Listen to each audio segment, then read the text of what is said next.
ఆది కాండము 12వ అధ్యాయానికి రండి. அங்கே முதல் 2 வசனத்தை வாசிங்க. అక్కడ మొదటి 2 వాక్యాలు చదవండి. ఎవరన్నా ఒక్కరు చదవండి, శబ్దం చదవండి. ముఖ్యం శబ్దం చదవాలా, ఎవరు చదివినా కానీ.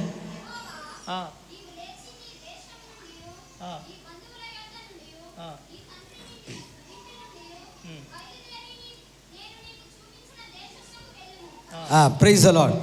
இந்த 12ஆம் அதிகாரத்தில் நான் வாசிக்கும் போது, ఈ యొక్క 12వ అధ్యాయంలో మనం చదివినప్పుడు, இந்த அதிகாரத்தை எத்தனை பேர் இதுக்கு முன்னாடி வாசிச்சிருக்கீங்க? ఈ యొక్క అధ్యాయాన్ని దీనికి ముందు ఎవరైనా మీరు అందరూ చదివినారా?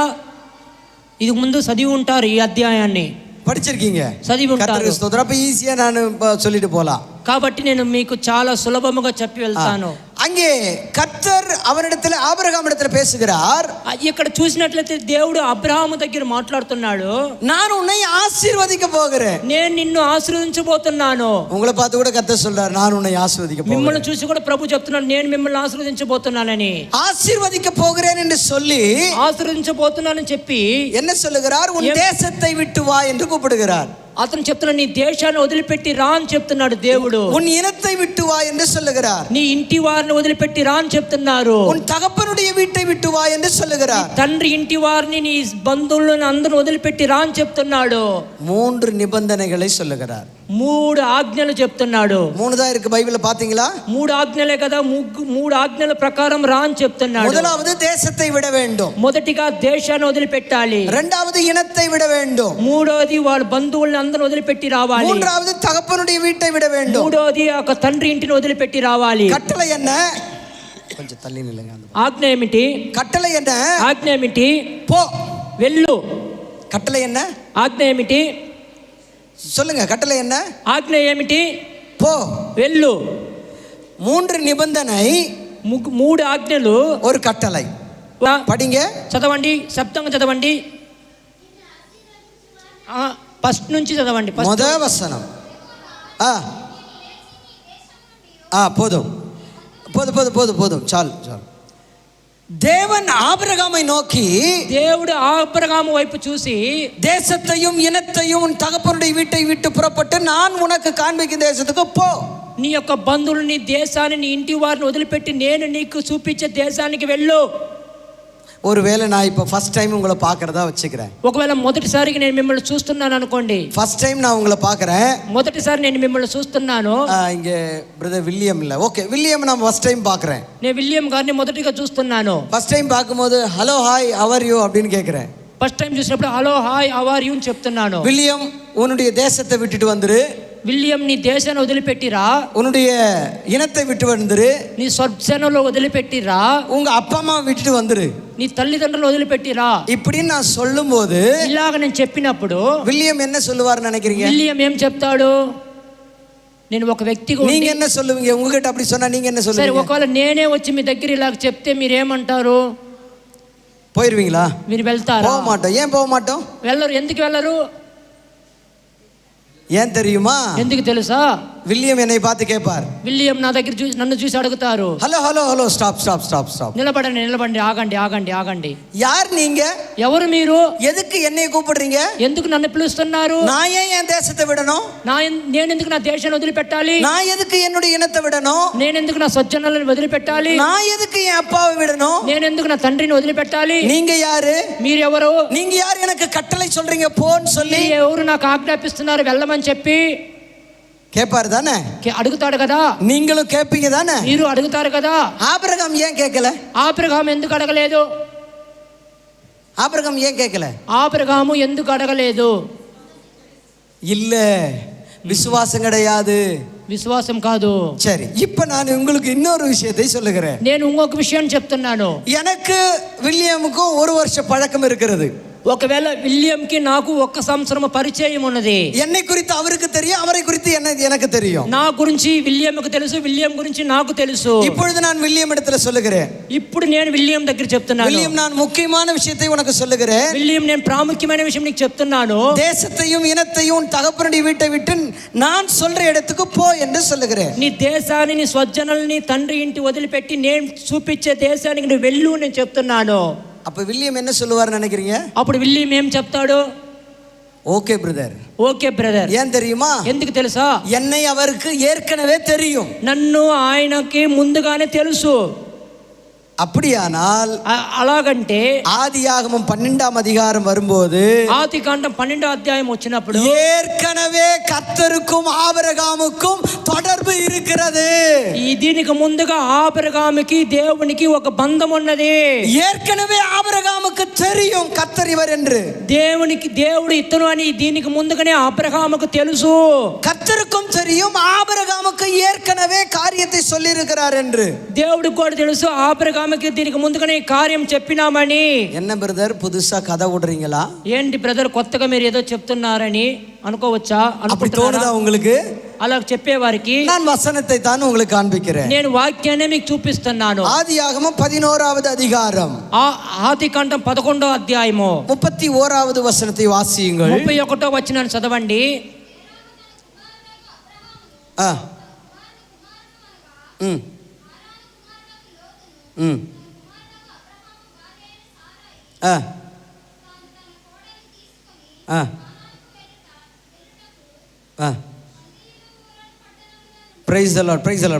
చాలు.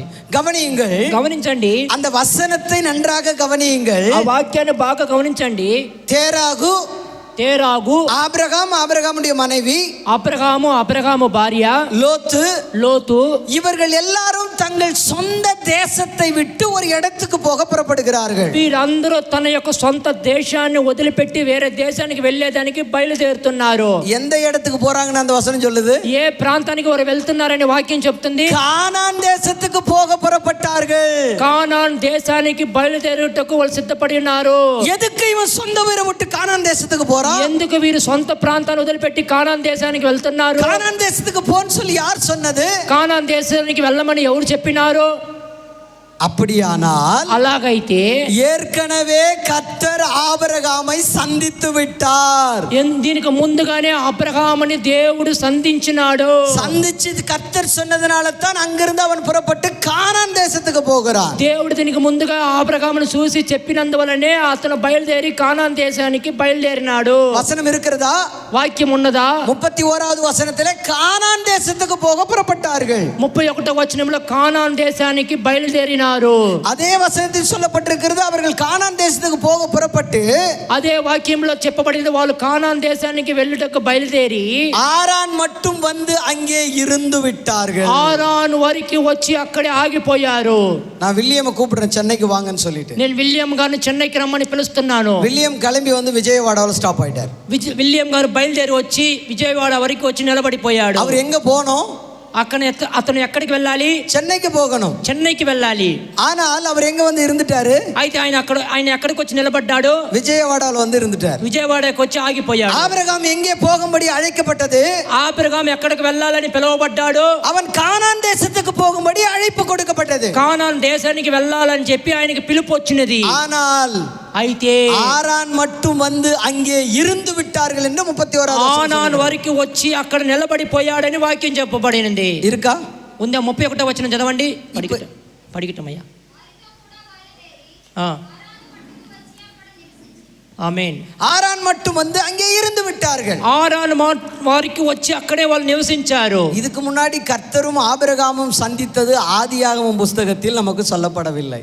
దీనికి ముందుగా దేవుడు అబ్రహామును సంధించినది ఆదికాండంలో 12వ అధ్యాయం ముందుగా చెప్పబడలేదు. ஆதியாகமம் 12ஆம் அதிகாரம் ஆபிரகாமுடைய இரண்டாவது அழைப்பு. ఆదికాండం 12వ అధ్యాయము అబ్రహాము యొక్క రెండో పిలుపు. முதல் அழைப்பு அல்ல, இரண்டாவது அழைப்பு. మొదటి పిలుపు కాదు, రెండో పిలుపు. அப்ப முதல் அழைப்பு எங்க இருக்கும்போது அழைச்சாரு? అప్పుడు మొదటి పిలుపు ఎక్కడున్నప్పుడు పిలిచినాడు? வாசியுங்கள். அப்போஸ்தலர் చదవండి. అపోస్తల కార్యములు 7வது அதிகாரம் 7వ అధ్యాయము முதல் வசனத்திலிருந்து வாசியுங்கள். మొదటి వచనం చదవండి. பொறுமையா தெளிவா சத்தமா வாசிக்கணும். ప్రధాన యాజకుడా, ఈ మాట నిజమేనా అని అడిగాను. అందుకు స్టెఫెను చెప్పినదేమనగా, సహోదరులారా, తండ్రులారా వినుడి. మన పితరులైన అబ్రహాము హారానులో కాపురముండుట మునుపు మోసపోతమనిలో ఉన్నప్పుడు మహిమగల దేవుడు అతనికి ప్రైజ్ ద లార్డ్. ఆమేన్. మహిమயின் தேவன் தரிசனமாகி, మహిమ కలిగిన దేవుడు ఆబ్రహాముకి ప్రత్యక్షమయ్యి. தரிசனம்னா என்ன அர்த்தம்? ప్రత్యక్షం అంటే ఏం అర్థము? ఫస్ట్ టైం తన్னை அறிமுகப்படுத்துகிறார். మొదటిసారిగా తనను పరిచయం చేసుకుంటున్నాడు. எங்க இருக்கும்போது அறிமுகப்படுத்துகிறார்? ఎక్కడున్నప్పుడు దేవుడు తనను పరిచయం చేసుకుంటున్నాడు. மெசொப்பொத்தாமியா நாட்டிலே இருக்கும்போது அறிமுகப்படுத்துகிறார். దేశంలో ఉన్నప్పుడు పరిచయం చేసుకుంటున్నాడు. அதுதான் ஆபிரகாமுடைய தேசம். అదే ఆబ్రహాము దేశము. அங்கிருந்து தான் கானான் தேசத்துக்கு போக புறப்படுகிறார்கள். అక్కడ నుండి కానాన్ దేశానికి బయలుదేరుటకు సిద్ధపడినారు. அப்ப கர்த்தர் முத எங்க தெரியுமா இருக்கும்போது அழைச்சாரு? దేవుడు మొదటిగా ఎక్కడ ఉన్నప్పుడు దేవుడు కనపడ్డాడు తెలుసా? மெசொப்பொத்தாமியா நாட்டிலே இருக்கும்போது, మెసొపొతామియా దేశంలో ఉన్నప్పుడు மகிமையின் தேவன் ஆபிரகாமுக்கு தரிசனமாகி మహిమ కలిగిన దేవుడు అబ్రహాముకి ప్రత్యక్షమయ్యి ரெண்டு நிபந்தனைகளை சொல்லுகிறார். రెండు ఆజ్ఞలు చెప్తున్నాడు. முத அழைப்பின் போது ரெண்டு நிபந்தனைகளை சொல்லுகிறார். మొదటి పిలుపునప్పుడు రెండు నిబంధనలు చెప్తున్నాడు. என்ன நிபந்தனை? ఏం ఆజ్ఞది? உன் தேசத்தை விட வேண்டும், నీ దేశాన్ని వదిలిపెట్టాలి, உன் ఇనத்தை విడ வேண்டும். నీ స్వజనులని వదిలిపెట్టాలి. అదన పోటిருக்கு. అదే కదా రాయబడింది. నీవు నీ దేశమును నీ స్వజనులను విడిచి బయలుదేరి. చాలు చాలు. உன் தேசத்தையும் உன் இனத்தையும் விட வேண்டும். నీ దేశాన్ని నీ స్వజనులని వదిలిపెట్టి బయలుదేరాలి. நிபந்தனை எத்தனை? ఆ యొక్క ఆజ్ఞ ఎన్ని? రెండు. దేశத்தை விடணும், దేశాన్ని వదిలిపెట్టాలి, ఇనத்தை విడ வேண்டும். ఆయన యొక్క స్వజనులని కూడా వదిలిపెట్టాలి. అழைப்பு என்ன? పిలుపు ఏమిటి? వా, రా. ஆதியாகமம் 12ஆம் அதிகாரத்திலே போ. ఆదికాండం 12వ అధ్యాయంలో వెళ్ళు.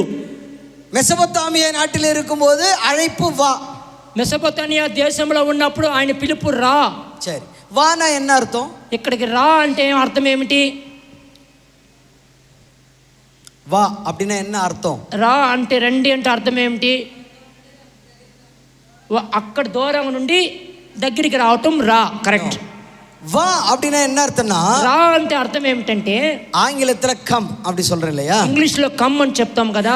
வா அப்படின்னா என்ன అర్థంனா, రా అంటే అర్థం ఏమిటంటే நான் முன்னே போகிறேன், నేను ముందు వెళ్తున్నాను, நீ என் பின்னாடி வரணும்னு அர்த்தம். నీవు నా వెనక రావాలి అని అర్థము. கர்த்தர் முதலாக ஆபிரகாமை அழைக்கும் போது, ప్రభు ముందుగా ఆబ్రహామును పిలిచినప్పుడు அவனுக்கு கொடுக்கப்பட்ட அழைப்பு வா. ఆయనకి ఇచ్చిన పిలుపు రా. வானா என்ன அர்த்தம்? రా అంటే అర్థం ఏమిటి? கர்த்தராகிய தேவன் நான் முன்னே செல்கிறேன், ప్రభు అయిన దేవుడు యెహోవా దేవుడు ముందు వెళ్తున్నాను, நீ என்ன ஃபாலோ பண்ணி வரணும்னு அர்த்தம். నువ్వు నన్ను వెంబడించి రావాలని అర్థము. அவர் முன்னாடி போனா ఆయన ముందు వెళ్ళితే பாதை நல்ல பாதையா இருக்கும். ఆయన ఆ మార్గం మంచి చక్కని మార్గమై ఉంటది. ஏதாகிலும் பிரச்சனைகள் வந்தா ఏదైనా సమస్యలు వస్తే அந்த பிரச்சனையை அவர் மாற்றி போடுவார். ఆ సమస్యను ప్రభు తీసివేస్తాడు. நான் சுகமா அவர் பின்னாடி போயிட்டே இருக்கலாம். నేను బాగా చక్కగా ఆయన వెనక వెళ్ళగలుగుతాను. மெசொப்பொத்தாமியா நாட்டிலிருந்து ஆரான் மட்டும் வந்தான். మెసొపొతామియా దేశం నుండి ఆరాను వరకు వచ్చినాడు. ஆரான் ரொம்ப சுகமா இருந்துச்சு. ఆరాన్ చాలా ఆయనకి సుఖభోగంతో ఉన్నది. அப்பா அங்கே கூட இருக்கிறார். అప్పుడు అక్కడ తండ్రి గారు కూడా ఉన్నాడు. இப்ப கர்த்தர் அழைத்தார் இல்ல, ఇప్పుడు దేవుడు పిలిచినాడు కదా, மறந்து போயிட்டான், మర్చిపోయేశాడు. இன்னைக்கு அநேகர் அப்படித்தான் இருக்கிறார்கள். ఈ దినము అనేకులు అలాగనే ఉన్నారు. கர்த்தர் உங்களை அவருடைய ஆசீர்வாதத்திற்கென்று அழைத்திருக்கிறார். దేవుడు నిన్ను తన ఆశీర్వాదం ఇచ్చుటకు నిన్ను పిలిచినాడు. அவருடைய அழைப்பு என்ன? வா. ఆయన పిలుపు ఏమిటి? రా. வானா என்ன அர்த்தம்? రా అంటే అర్థం ఏమిటి? நான் முன்ன போறேன், నేను ముందు వెళ్తున్నాను, உன்னுடைய வாழ்க்கையில எந்த பிரச்சனை வந்தாலும் நான் அதை எதிர்கொள்கிறேன் என்று சொல்லுகிறார். నీ జీవితంలో ఏ సమస్య వచ్చినా దానిని నేను ఎదుర్కొంటానని దేవుడు చెప్తున్నాడు. நாம என்ன தெரியுமா செஞ்சோம்? అయితే మనం ఏం చేసినాం తెలుసా? రక్షించబడ్డ పోదు నల్ల జోం అన్నాం. రక్షణ పొందే సమయంలో బాగా ప్రార్థన చేశాము. డైలీ భయభక్తియోడు వేదం వాసిచ్చాం. రోజు ప్రతిదినము భయభక్తితో మనం బైబిల్ వాక్యం చదివినాము. కాలంగల్ పోగ పోగ పోగ కాలాలు గడిచి పోవంగా కర్తర్ మట్టు దూరத்துல போயிட்டார், நம்ம இங்கே நின்னுட்டோம். దేవుడు దూరంగా వెళ్ళిపోయాడు, మనం ఎక్కడే ఉండిపోయాము. మనసాட்சி தொட்டு சொல்லுங்க, నీ హృదయాన్ని ముట్టుకొని చెప్పండి, நான் ரட்சிக்கப்பட்ட அன்னைக்கு இருந்த அதே வேகத்தோட அதே వైరాగ్యతోட இன்னைக்கு இருக்கிறேன்னு சொல்லிட்டு, మేము రక్షణ పొందిన సమయంలో ఉన్న అదే ప్రార్థనతో వైరాగ్యంతో పట్టుదలతో ఈ రోజు కూడా ఉన్నామని మీరు ఏమన్నా చెప్పగలుగుతారా? குறைஞ்சிருச்சு தானே? తగ్గిపోయింది కదా. கர்த்தர் போயிட்டாரு, దేవుడు వెళ్ళిపోయాడు, நான் இதே இடத்துல நின்னுட்டேன். నేను అలాగనే ఆగిపోయేసాను. கர்த்தர் என்னை அழைத்த அழைப்பை நான் மறந்து போனேன். దేవుడు నన్ను పిలిచిన పిలుపుని నేను మర్చిపోయాను. ஆபிரகாம் ஒரு தரம் ரெண்டு தரம் இல்ல 3 தரம் விழுந்து போனான். ఆబ్రహాము ఒక్క మార్లు 2 మార్లు కాదు 3 మార్లు పడిపోయాడు. கர்த்தருடைய அழைப்பை மறந்து போனான். దేవుడి పిలుపుని మర్చిపోయాడు. இங்கே சுகமான வாழ்வு நமக்கு இருக்கிறது. ఈ సుఖమైన జీవితం ఇక్కడ ఉన్నది. நாம் எதற்கு கானான் தேசம் போக வேண்டும்? మనం ఎందుకు కానాన్ దేశానికి వెళ్ళాలి? ஆனா கர்த்தர் மறக்க மாட்டார். అది దేవుడు మర్చిపోడు. நாம மறந்துடுவோம். ఒకవేళ మనం మర్చిపోవచ్చు, கர்த்தர் மறக்க மாட்டார். దేవుడు మర్చిపోడు. உன்னை கொண்டு செய்ய வேண்டிய காரியத்தை செய்தே தீருவார். నీ ద్వారా చెయ్యవలసిన అనుకున్న కార్యం ఖచ్చితంగా దేవుడు చేసి ముగిస్తాడు. ஆமென், ఆమేన్. உங்களை கொண்டு கர்த்தர் என்ன செய்ய சித்தம் வச்சிருக்கிறாரோ, మీ ద్వారా ఏ కార్యము చెయ్యాలని దేవుడు చిత్తం ఉంచి ఉన్నాడు. நீங்க மறந்து போயிரலாம், ఒకవేళ మీరు మర్చిపోయి ఉండొచ్చు, கர்த்தர் மறக்க மாட்டார். దేవుడు అన్నడ మర్చిపోడు. மறுபடியும் தட்டி எழுப்புவார். మరలా నిన్ను తట్టి లేపుతాడు. ஐயோ என்னால எழுந்திருக்க முடியலன்னு நினைக்கிறீங்களா? అయ్యో నా ద్వారా నా వల్ల లేగలేకపోతున్నాను మీరు అనుకున్నారా? கர்த்தர் மறுபடியும் உங்களை அழைக்கிறார். దేవుడు మరలా మిమ్మల్ని పిలుస్తున్నాడు. ஆபிரகாமே, ఆబ్రహాము, ஏன் என்னுடைய அழைப்பை மறந்து போனாய்? ఎందుకు నా పిలుపుని మర్చిపోయావు? கர்த்தர் மறுபடியும் ஆரான் மட்டும் வந்து இருந்தபோது மறுபடியும் அழைக்கிறார். అప్పుడు ఆబ్రహాము ఆరాను వరకు వచ్చి నివసించినప్పుడు మరలా దేవుడు ఆబ్రహాముని పిలుస్తున్నాడు. ஏற்கனவே மெசொப்பொத்தாமியா நாட்டில் இருக்கும்போது அழைத்தார். దీనికి ముందుగా ఆయన యొక్క సుబతానే దేశంలో ఉన్నప్పుడు పిలిచినాడు. அப்போதே ஆபிரகாமுக்கும் கர்த்தருக்கும் ஒரு ஐக்கியம் அங்கே உண்டாயிருக்கிறது. అప్పుడు ఆబ్రహాముకి దేవుడికి ఒక ఐక్యత కలిగినది.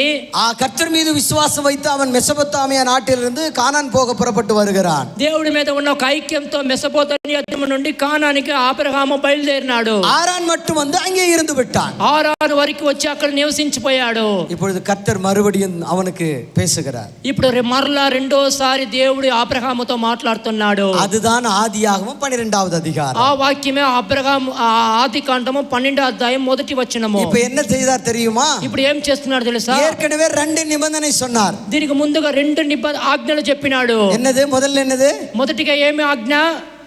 தேசத்தை விடணும். నీ దేశాన్ని వదిలిపెట్టాలి. రెండవది இனத்தை விட வேண்டும். నీ స్వజనులను విడవాలి. இப்போ ஒரு நிபந்தனையை கூட்டி விட்டார். అయితే రెండోసారి దేవుడు పిలిచినప్పుడు ఒక నిబంధనని పెంచినాడు. கர்த்தர் சொல்லும் போதே நீங்க கேட்டு கீழ்ப்படிஞ்சு போனா, దేవుడు చెప్పినప్పుడే ఆ మాటలను విని మీరు లోబడి వెళ్ళినట్లయితే அவர் முன்னாடி போவாரு, நாம பின்னாடி போவோம். ఆయన ముందు వెళ్తాడు, మనం వెనకాల వెళ్తాము. நிபந்தனை கொஞ்சம் தான் இருக்கும். ఆ యొక్క ఆజ్ఞ కొంచెమే ఉంటది. ஆனா கர்த்தருடைய வார்த்தைக்கு கீழ்ப்படியாமல் நாம் இருந்து விட்டால், అది దేవుని మాటకి లోబడకుండా మనం ఉండినట్లయితే இப்ப அந்த ஆசீர்வாதத்தை பெற்றுக்கொள்ள ஒரு நிபந்தனையை கூட்டி விட்டார். అయితే మీరు ఆ యొక్క ఆశీర్వాదం పొందుకునే దానికి ఒక నిబంధన, ఒక ఆజ్ఞని దేవుడు పెంచినాడు. என்ன நிபந்தனை கூட்டுறாரு? ఏ యొక్క ఆజ్ఞని పెంచినాడంటే, என்ன நிபந்தனை கூட்டினாரு? చూడండి, ఏ ఆజ్ఞ ఒకటి ఎక్స్ట్రా పెంచినాడు చూడండి.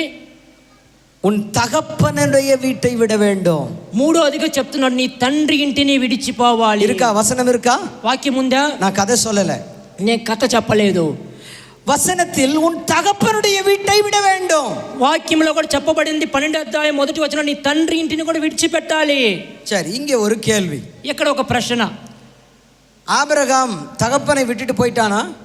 ఆబ్రహాము తండ్రిని వదిలిపెట్టి వెళ్ళిపోయాడా? இல்ல அப்பா செத்துட்டு போன பிறகு போனானா? లేకపోతే తండ్రి చనిపోయినాక వెళ్ళిపోయాడా?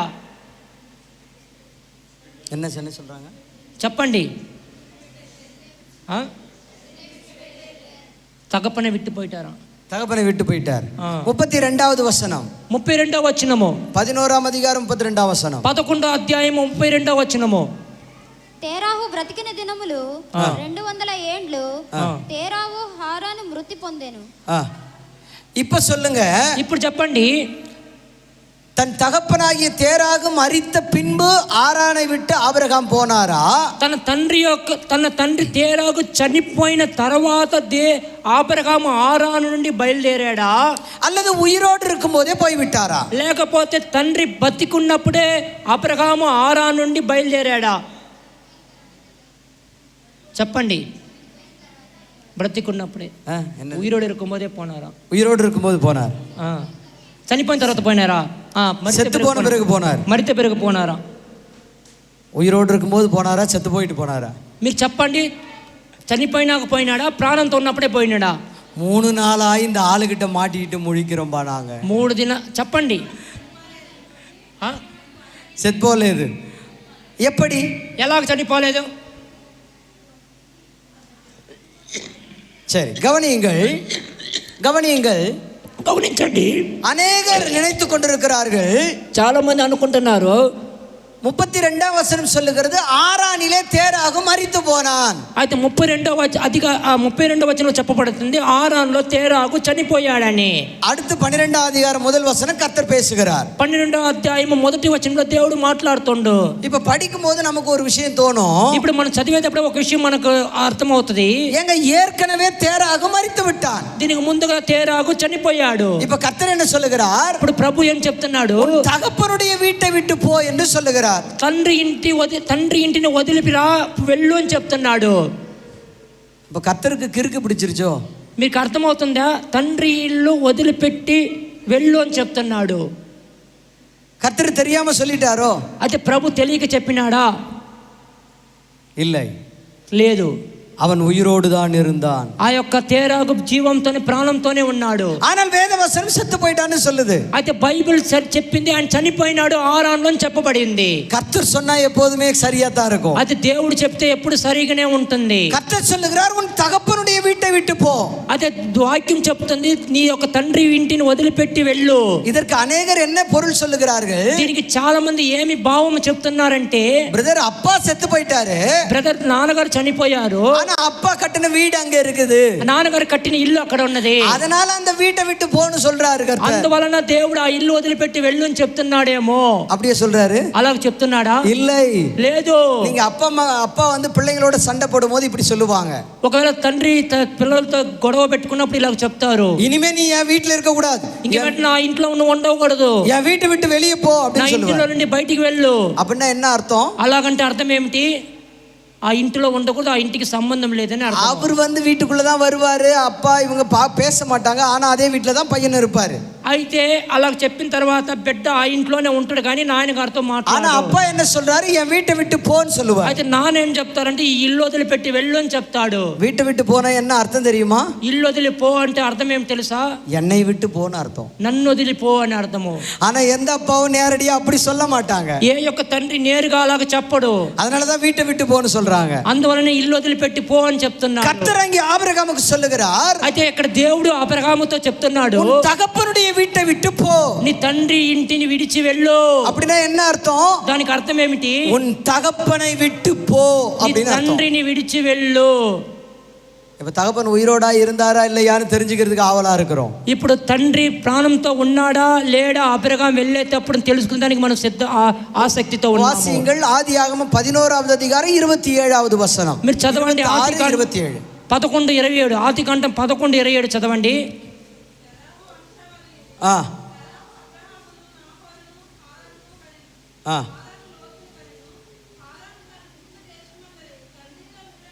அதுக்கு முன்னாடி வசனம் படிக்க దానికి ముందుగా 26 చదవండి. 26. Praise the Lord. இப்போ கொஞ்ச நேரம் நம்ம கணக்கு பார்க்க போறோம். కొంచెం మనం ఆలోచిద్దాము. எத்தனை பேருக்கு மேத்ஸ்னா ரொம்ப பிடிக்கும்? மேத்ஸ் கணக்கு ரொம்ப பிடிக்கும். ఎంతమందికి లెక్కలు అంటే ఇష్టమో? మ్యాథ్స్ లెక్కలు అంటే ఇష్టమో? கவனியுங்கள், మీరు గమనించండి. தேராகு 70 வயதா இருக்கும்போது ஆபிரகாமை பெற்றெடுக்கிறார். తేరాగు 70 సంవత్సరములు ఉన్నప్పుడు ఆయన అబ్రహాముని కన్నాడు. కరెక్టా? సరేనా? சரி. தேராகுக்கு 70 வயது, తేరాగుకి 70 సంవత్సరములు. ஆபிரகாம் அப்பதான் குழந்தை. అప్పుడే అబ్రహాము చిన్న బిడ్డ. சரி, இப்போ ஆதியாகமம் 12ஆம் அதிகாரம், ఇప్పుడు ఆదికాండం 12వ అధ్యాయము 4வது వచనத்தை వాసియుங்கள். 4వ వచనాన్ని చదవండి. యెహోవా అతనితో చెప్పిన ప్రకారం, అమ్మా ఎవరన్నా ఒక్కరు చదవండి, మీకు దండం పెడతా. మీరు అందరూ యెహోవా అతనితో చెప్పిన ప్రకారము అబ్రహాము వెళ్ళెను, లోతు అతనితో కూడా వెళ్ళెను.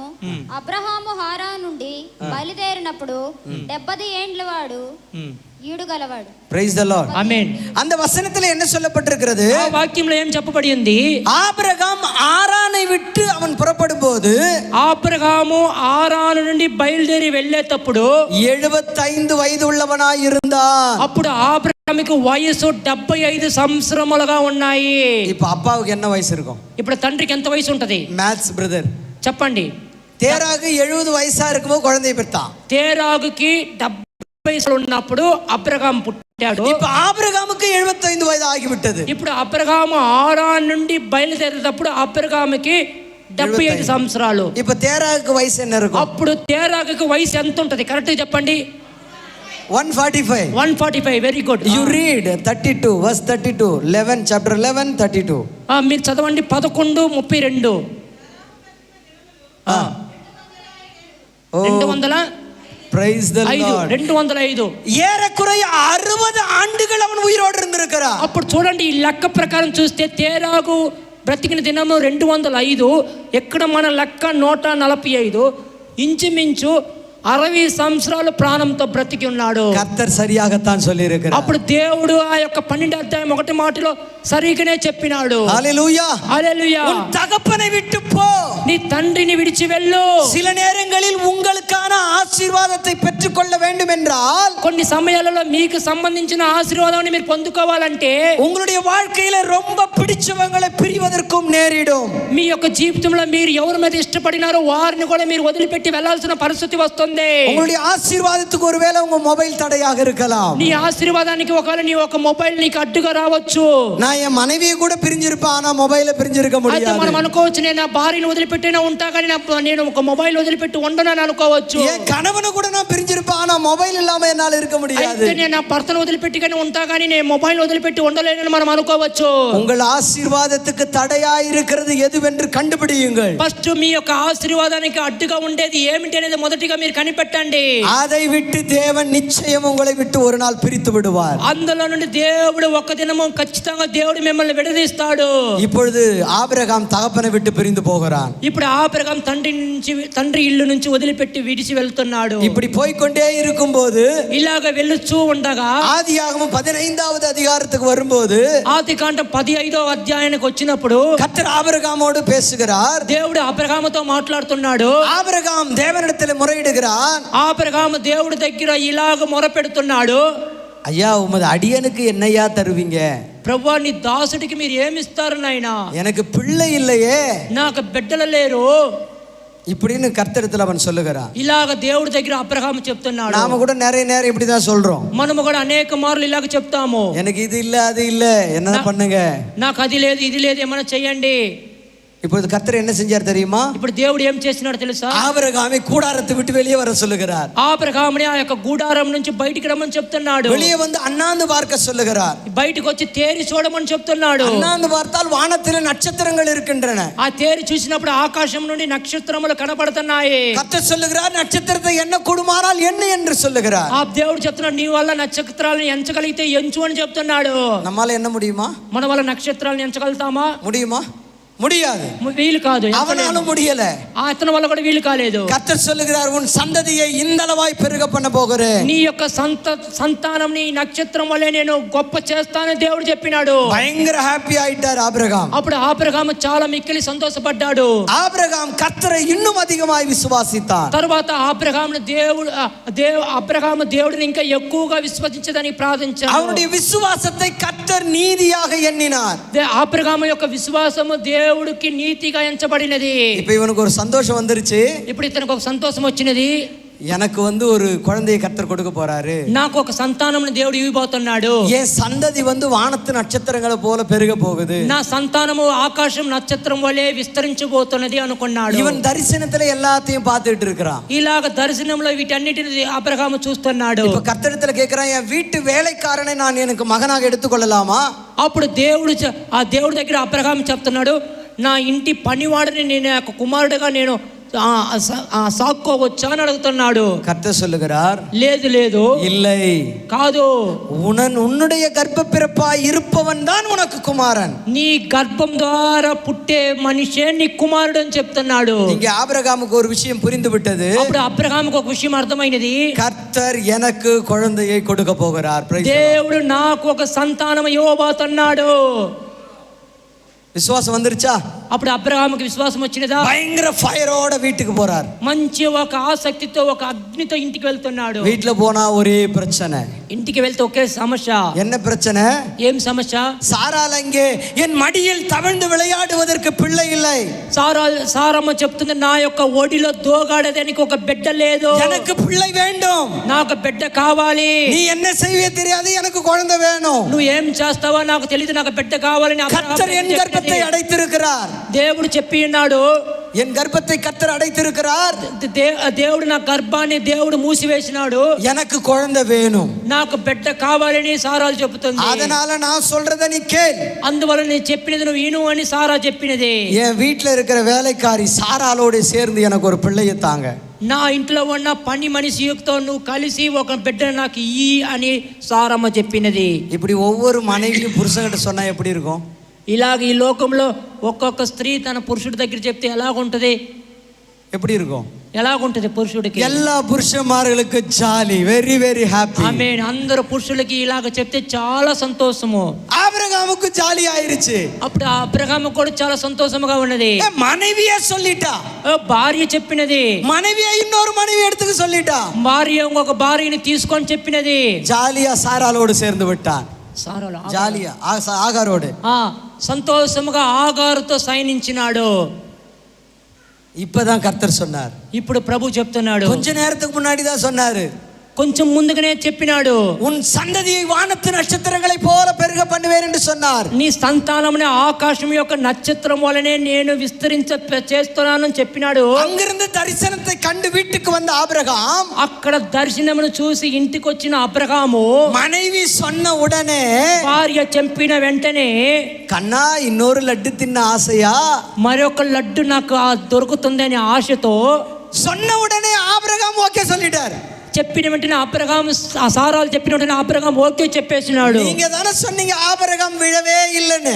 మీరు దాన్ని చెప్పినారు కదా అబ్రహాం పడిపోలేదని. இரண்டாவது தடவையும் விழுந்து போனா. అబ్రహాం రెండో మారు కూడా పడిపోయాడు. மனைவியின் வார்த்தைக்கு செவி கொடுத்தான் என்று வேதம் சொல்லுகிறது. భార్య మాటకి చెవి ఒగ్గాడు అని దేవుని వాక్యం చెప్తుంది. கர்த்தருடைய வார்த்தையை மறந்து விட்டான். అయితే దేవుని మాటని మర్చిపోయాడు. கர்த்தர் சொன்ன வாக்கை மறந்து விட்டான். దేవుడు చెప్పిన మాటని మర్చిపోయాడు. கர்த்தர் சொன்ன ஆசீர்வாதத்தை மறந்து விட்டான். దేవుడు చెప్పిన ఆశీర్వాదాన్ని మర్చిపోయాడు. மனைவி சொன்ன உடனே கீழ்ப்படிந்து விட்டான். అయితే భార్య చెప్పిన వెంటనే పడిపోయాడు. இன்னைக்கு நிறைய வாலிப பிள்ளைங்க கூட அப்படித்தான் நிறைய பேர் கவிழ்ந்து போகிறார்கள். ఈ రోజు చాలా యవనస్తులు కూడా అలాగనే పడిపోతున్నారు. கர்த்தருக்குள்ள பகிரங்கமா நல்லா வளர்ந்துகிட்டே வருவாங்க. దేవునితో చక్కగా వైరాగ్యంతో పౌరుషం పట్టుదలతో బాగానే ఎదుగుతున్నారు. யாரோ ஒருத்தன் எங்க இருந்தோ திடீர்னு வருவான். ఎవరో ఎక్కడి నుంచో ఎవరో ఒకరు వస్తారు. நான் உன் மேல உசிரையே வச்சிருக்கிறேன். అప్పుడు అంటారు, నేను నీ మీద ప్రాణమే ఉంచుకున్నాను, உனக்காக ஏன் உசிரையே கொடுப்பேன், నీ కొరకు నా ప్రాణమే ఇస్తానంటారు. சொன்ன உடனே கர்த்தர் சொன்னது எல்லாம் மறந்துரும். అలాగ చెప్పిన వెంటనే దేవుడు చెప్పిన అన్ని మర్చిపోతారు. விழுந்து போக வேண்டியதுதான். పడిపోవటమే. ఇంకా சர்ச்சில் பிரசங்கம் பண்ண வரைக்கும் பிரசங்கத்தை கேட்கிற வரைக்கும் ஃபயரா இருப்போம். సంఘముకు వచ్చి సంఘంలో వాక్యం చెప్పేటప్పుడు అంతవరకు మనం అగ్నితో మనం నింపబడి ఉంటాము. வீட்டுக்கு போன உடனே பிரச்சனையை பார்த்த உடனே மொத்தம் போயிடும். అయితే ఇంటికి పోయి మనం సమస్య చూసిన వెంటనే మొత్తం మర్చిపోతాము. உண்மைதானே? నిజం కదా? ஆபிரகாமுக்கும் போயிடுச்சு. అబ్రహాం కూడా అలాగనే అయిపోయింది. வானத்து நட்சத்திரங்கள்லாம் போயிடுச்சு. ఆకాశం నక్షత్రం అంతా పోయింది. கானான் தேசம் போயிடுச்சு. కానాన్ దేశము కూడా వెళ్ళిపోయింది. எல்லா தரிசனங்களும் போய் விட்டது. సమస్తం ఆయనకి పోయేసేసింది. இப்பொழுது ஜாலி எங்க இருக்குது? ఇప్పుడు సంతోషం ఎక్కడుంది? ஆகார் கிட்ட இருக்குது. ఆగారు దగ్గర ఉన్నది. పర్మిషన్ எங்க இருக்குது? ఆ పర్మిషన్ ఎక్కడున్నది? சாரால் கிட்ட இருக்குது. సారాల దగ్గర ఉన్నది. ரொம்ப சந்தோஷமான மனுஷனா ஃபீல் பண்ணியிருப்பார் ஆபிரகாம். అబ్రహాము చాలా సంతోషమైన వ్యక్తిగా అప్పుడు అనుకుని ఉండొచ్చు. ஆனால் உங்களுக்கு ஒரு விஷயத்தை நான் சொல்லட்டுமா? అయితే ఒక విషయం నేను మీకు చెప్పేనా? 16வது அதிகாரம் 16வது அதிகாரம் கடைசி வசனம் வாசியுங்கள். 16వ అధ్యాయము ఆఖరి వచనం చదవండి. శారా గురించి.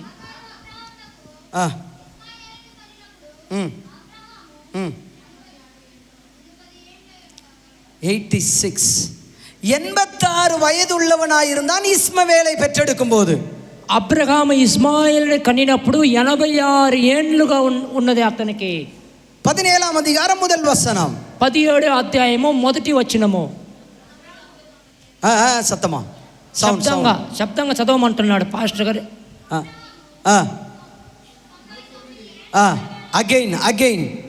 అగైన్ படிங்க. తర్వాత చదవండి, శబ్దంగా చదవండి. చాలు. 16வது அதிகாரத்தினுடைய கடைசி வசனம், 16వ అధ్యాయం ఆఖరి వచనము, 17ஆம் அதிகாரத்தினுடைய முதல் வசனம், 17వ వచనము మొదటి వచనము. ரெண்டுத்துக்கு இடைப்பட்ட காலம் எவ்வளவு தெரியுமா? ఈ రెండు వచనాలకి మధ్య కాలం ఎంత తెలుసా? ఎన్ని సంవత్సరాలు? கிட்டத்தட்ட 13 வருஷங்கள் கர்த்தர் ஆபிரகாமோடு பேசவே இல்லை. మించుమించు 13 సంవత్సరాలు ఆబ్రహాం చేసిన తప్పు వలన దేవుడు 13 வருஷங்கள் கர்த்தர் ஆபிரகாமோடு பேசவே இல்லை. 13 సంవత్సరాలు దేవుడు అబ్రహాముతో మాట్లాడలేదు.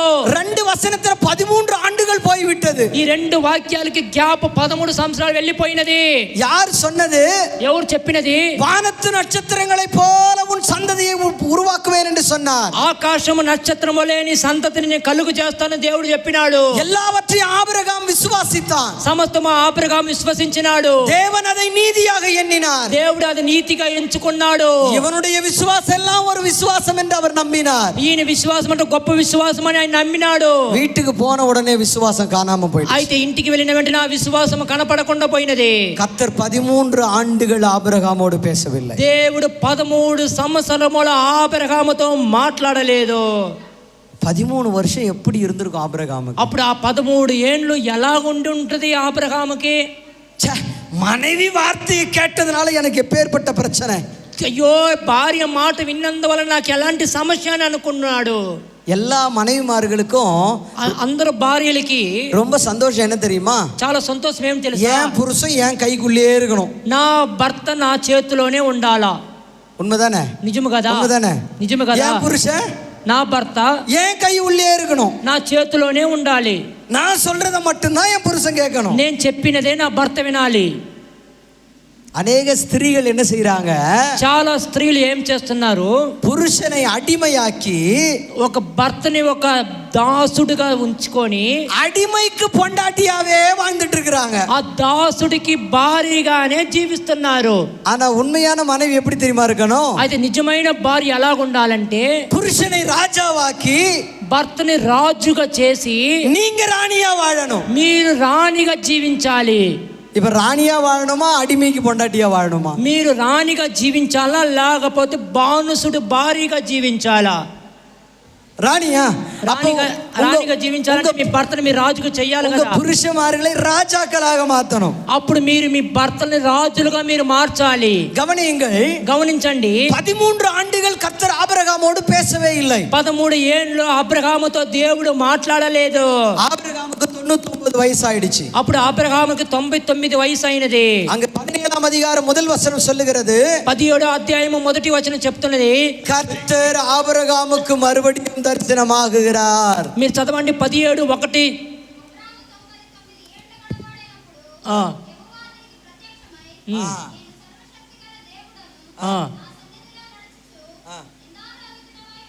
Praise the Lord. ఆమేన్. அங்கே கர்த்தர் என்ன சொல்லுகிறார்? అక్కడ దేవుడు ఏం చెప్తున్నాడు?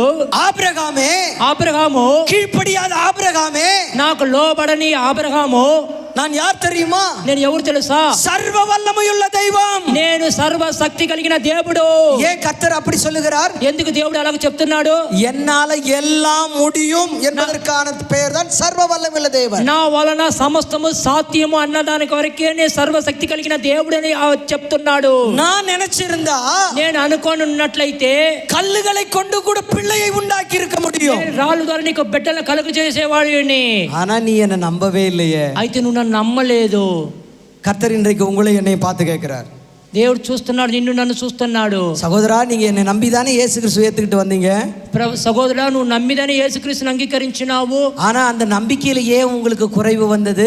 ఏ ఆ నమ్మకంలో మీకు కొదువు వచ్చినది? அந்த விசுவாசத்துல ஏன் உங்களுக்கு சந்தேகம் வந்தது? ఆ విశ్వాసంలో ఎందుకు నీకు అనుమానం వచ్చినది? நான் ஜெபம் பண்றேன், கர்த்தர் செய்வாரோ செய்ய மாட்டாரோன்னு ஏன் உங்களுக்குள்ள சந்தேகம் வந்தது? నేను ప్రార్థన చేస్తున్నాడు, ప్రభు చేస్తాడా చేయడా అని అనుమానం ఎందుకు నీకు వచ్చినది? உங்களுக்கு சந்தேகம் வந்ததுனால தான் నీకు అనుమానం వచ్చినందువల్లనే உங்க மூளை வேற வழியை தேடுது. உங்க மைண்ட் வேற வழியை தேடுது. మీ యొక్క మైండ్ వేరే మార్గాన్ని వెతుకుతున్నది. உங்களுக்கு ஒரு எக்ஸாம்பிள் சொல்றேன். మీకు ఒక ఉదాహరణ చెప్తాను. இன்னைக்கு ஒருத்தருக்கு நீங்க பணம் கட்டணும். ఒకరికి మీరు డబ్బు చెల్లించాలి. உங்ககிட்ட பணம் கிடையாது. మీ దగ్గర డబ్బు లేదు. நீங்கள் தேவனுடைய சமூகத்துல போய் ஜெபிக்கிறீர்கள். మీరు దేవుని సముఖంలో ప్రార్థిస్తున్నారు. என்ன ஜெபம் பண்றீங்க? ఏమని ప్రార్థిస్తున్నారు? கர்த்தாவே, இன்றைக்கு நான் அங்கே பணம் கட்ட வேண்டும். ప్రభువా, ఈ దినము నేను అక్కడ డబ్బు చెల్లించాలి. என்னிடத்தில் பணம் இல்லை. నా దగ్గర డబ్బు లేదు. நீங்க எனக்கு உதவி செய்யுங்க. మీరు నాకు ఆ డబ్బు చెల్లించేదానికి సహాయం చేయండి. நான் உங்களை மாத்திரம் தான் நம்பி இருக்கிறேன். నేను మీ మీద మాత్రం ఆధారపడి ఉన్నాను. இப்படி ஜெபம் பண்ணி முடிச்சிட்டீங்க. ఇలాగ మీరు ప్రార్థన చేసి ముగించినారు. அதோட எப்படி இருக்கணும்? நம்ம அமைதியா இருக்கணும். దాని తర్వాత మనం ఏం చేయాలంటే నిశ్శబ్దంగా ప్రార్థన చేసి నిశ్శబ్దంగా ఉండాలి. ஆனா நாம அப்படி செய்வது இல்லை. అయితే మనం అలాగ చేయలేదు. ஜெபம் பண்ணிட்டோம், ప్రార్థన చేసినాము, ஆனாலும் கடங்காரன் வந்துட்டானா? అయినా కానీ అప్పులు వాడు వచ్చినాడా? அதனால అందువలన அடிஷனலா வேறொரு வழியை நம்ம ஆல்டர்னேட்டிவா செஞ்சு வச்சிருப்போம். మనం ఎక్స్ట్రా వేరొక మార్గాన్ని మనం వెతుకుతున్నాము. ஆமா, நமக்கு தெரிஞ்சவங்க கிட்ட ஃபோன் பண்ணி கேட்போம். మనకు తెలిసిన వారికి దగ్గర ఫోన్ చేసి అడుగుతాము. சொந்தரங்க கிட்ட கேட்போம். బంధువుల దగ్గర అడగతాము. யாருகிட்டயோ அடிஷனலா இன்னொரு வழியை உண்டாக்கி வச்சிருப்போம். అతనముగా ఇంకొక మార్గాన్ని మనము వెతికి పెట్టి ఉంటాము. இது உண்மையா இல்லையா? ఇది నిజమా? உண்மை, నిజమే. அதனால தான் தேவன் என்ன செஞ்சு தெரியுமா? అందువల్ల దేవుడు ఏం చేసినాడు తెలుసా? அப்படியாப்பா, உன்னால முடியுமா?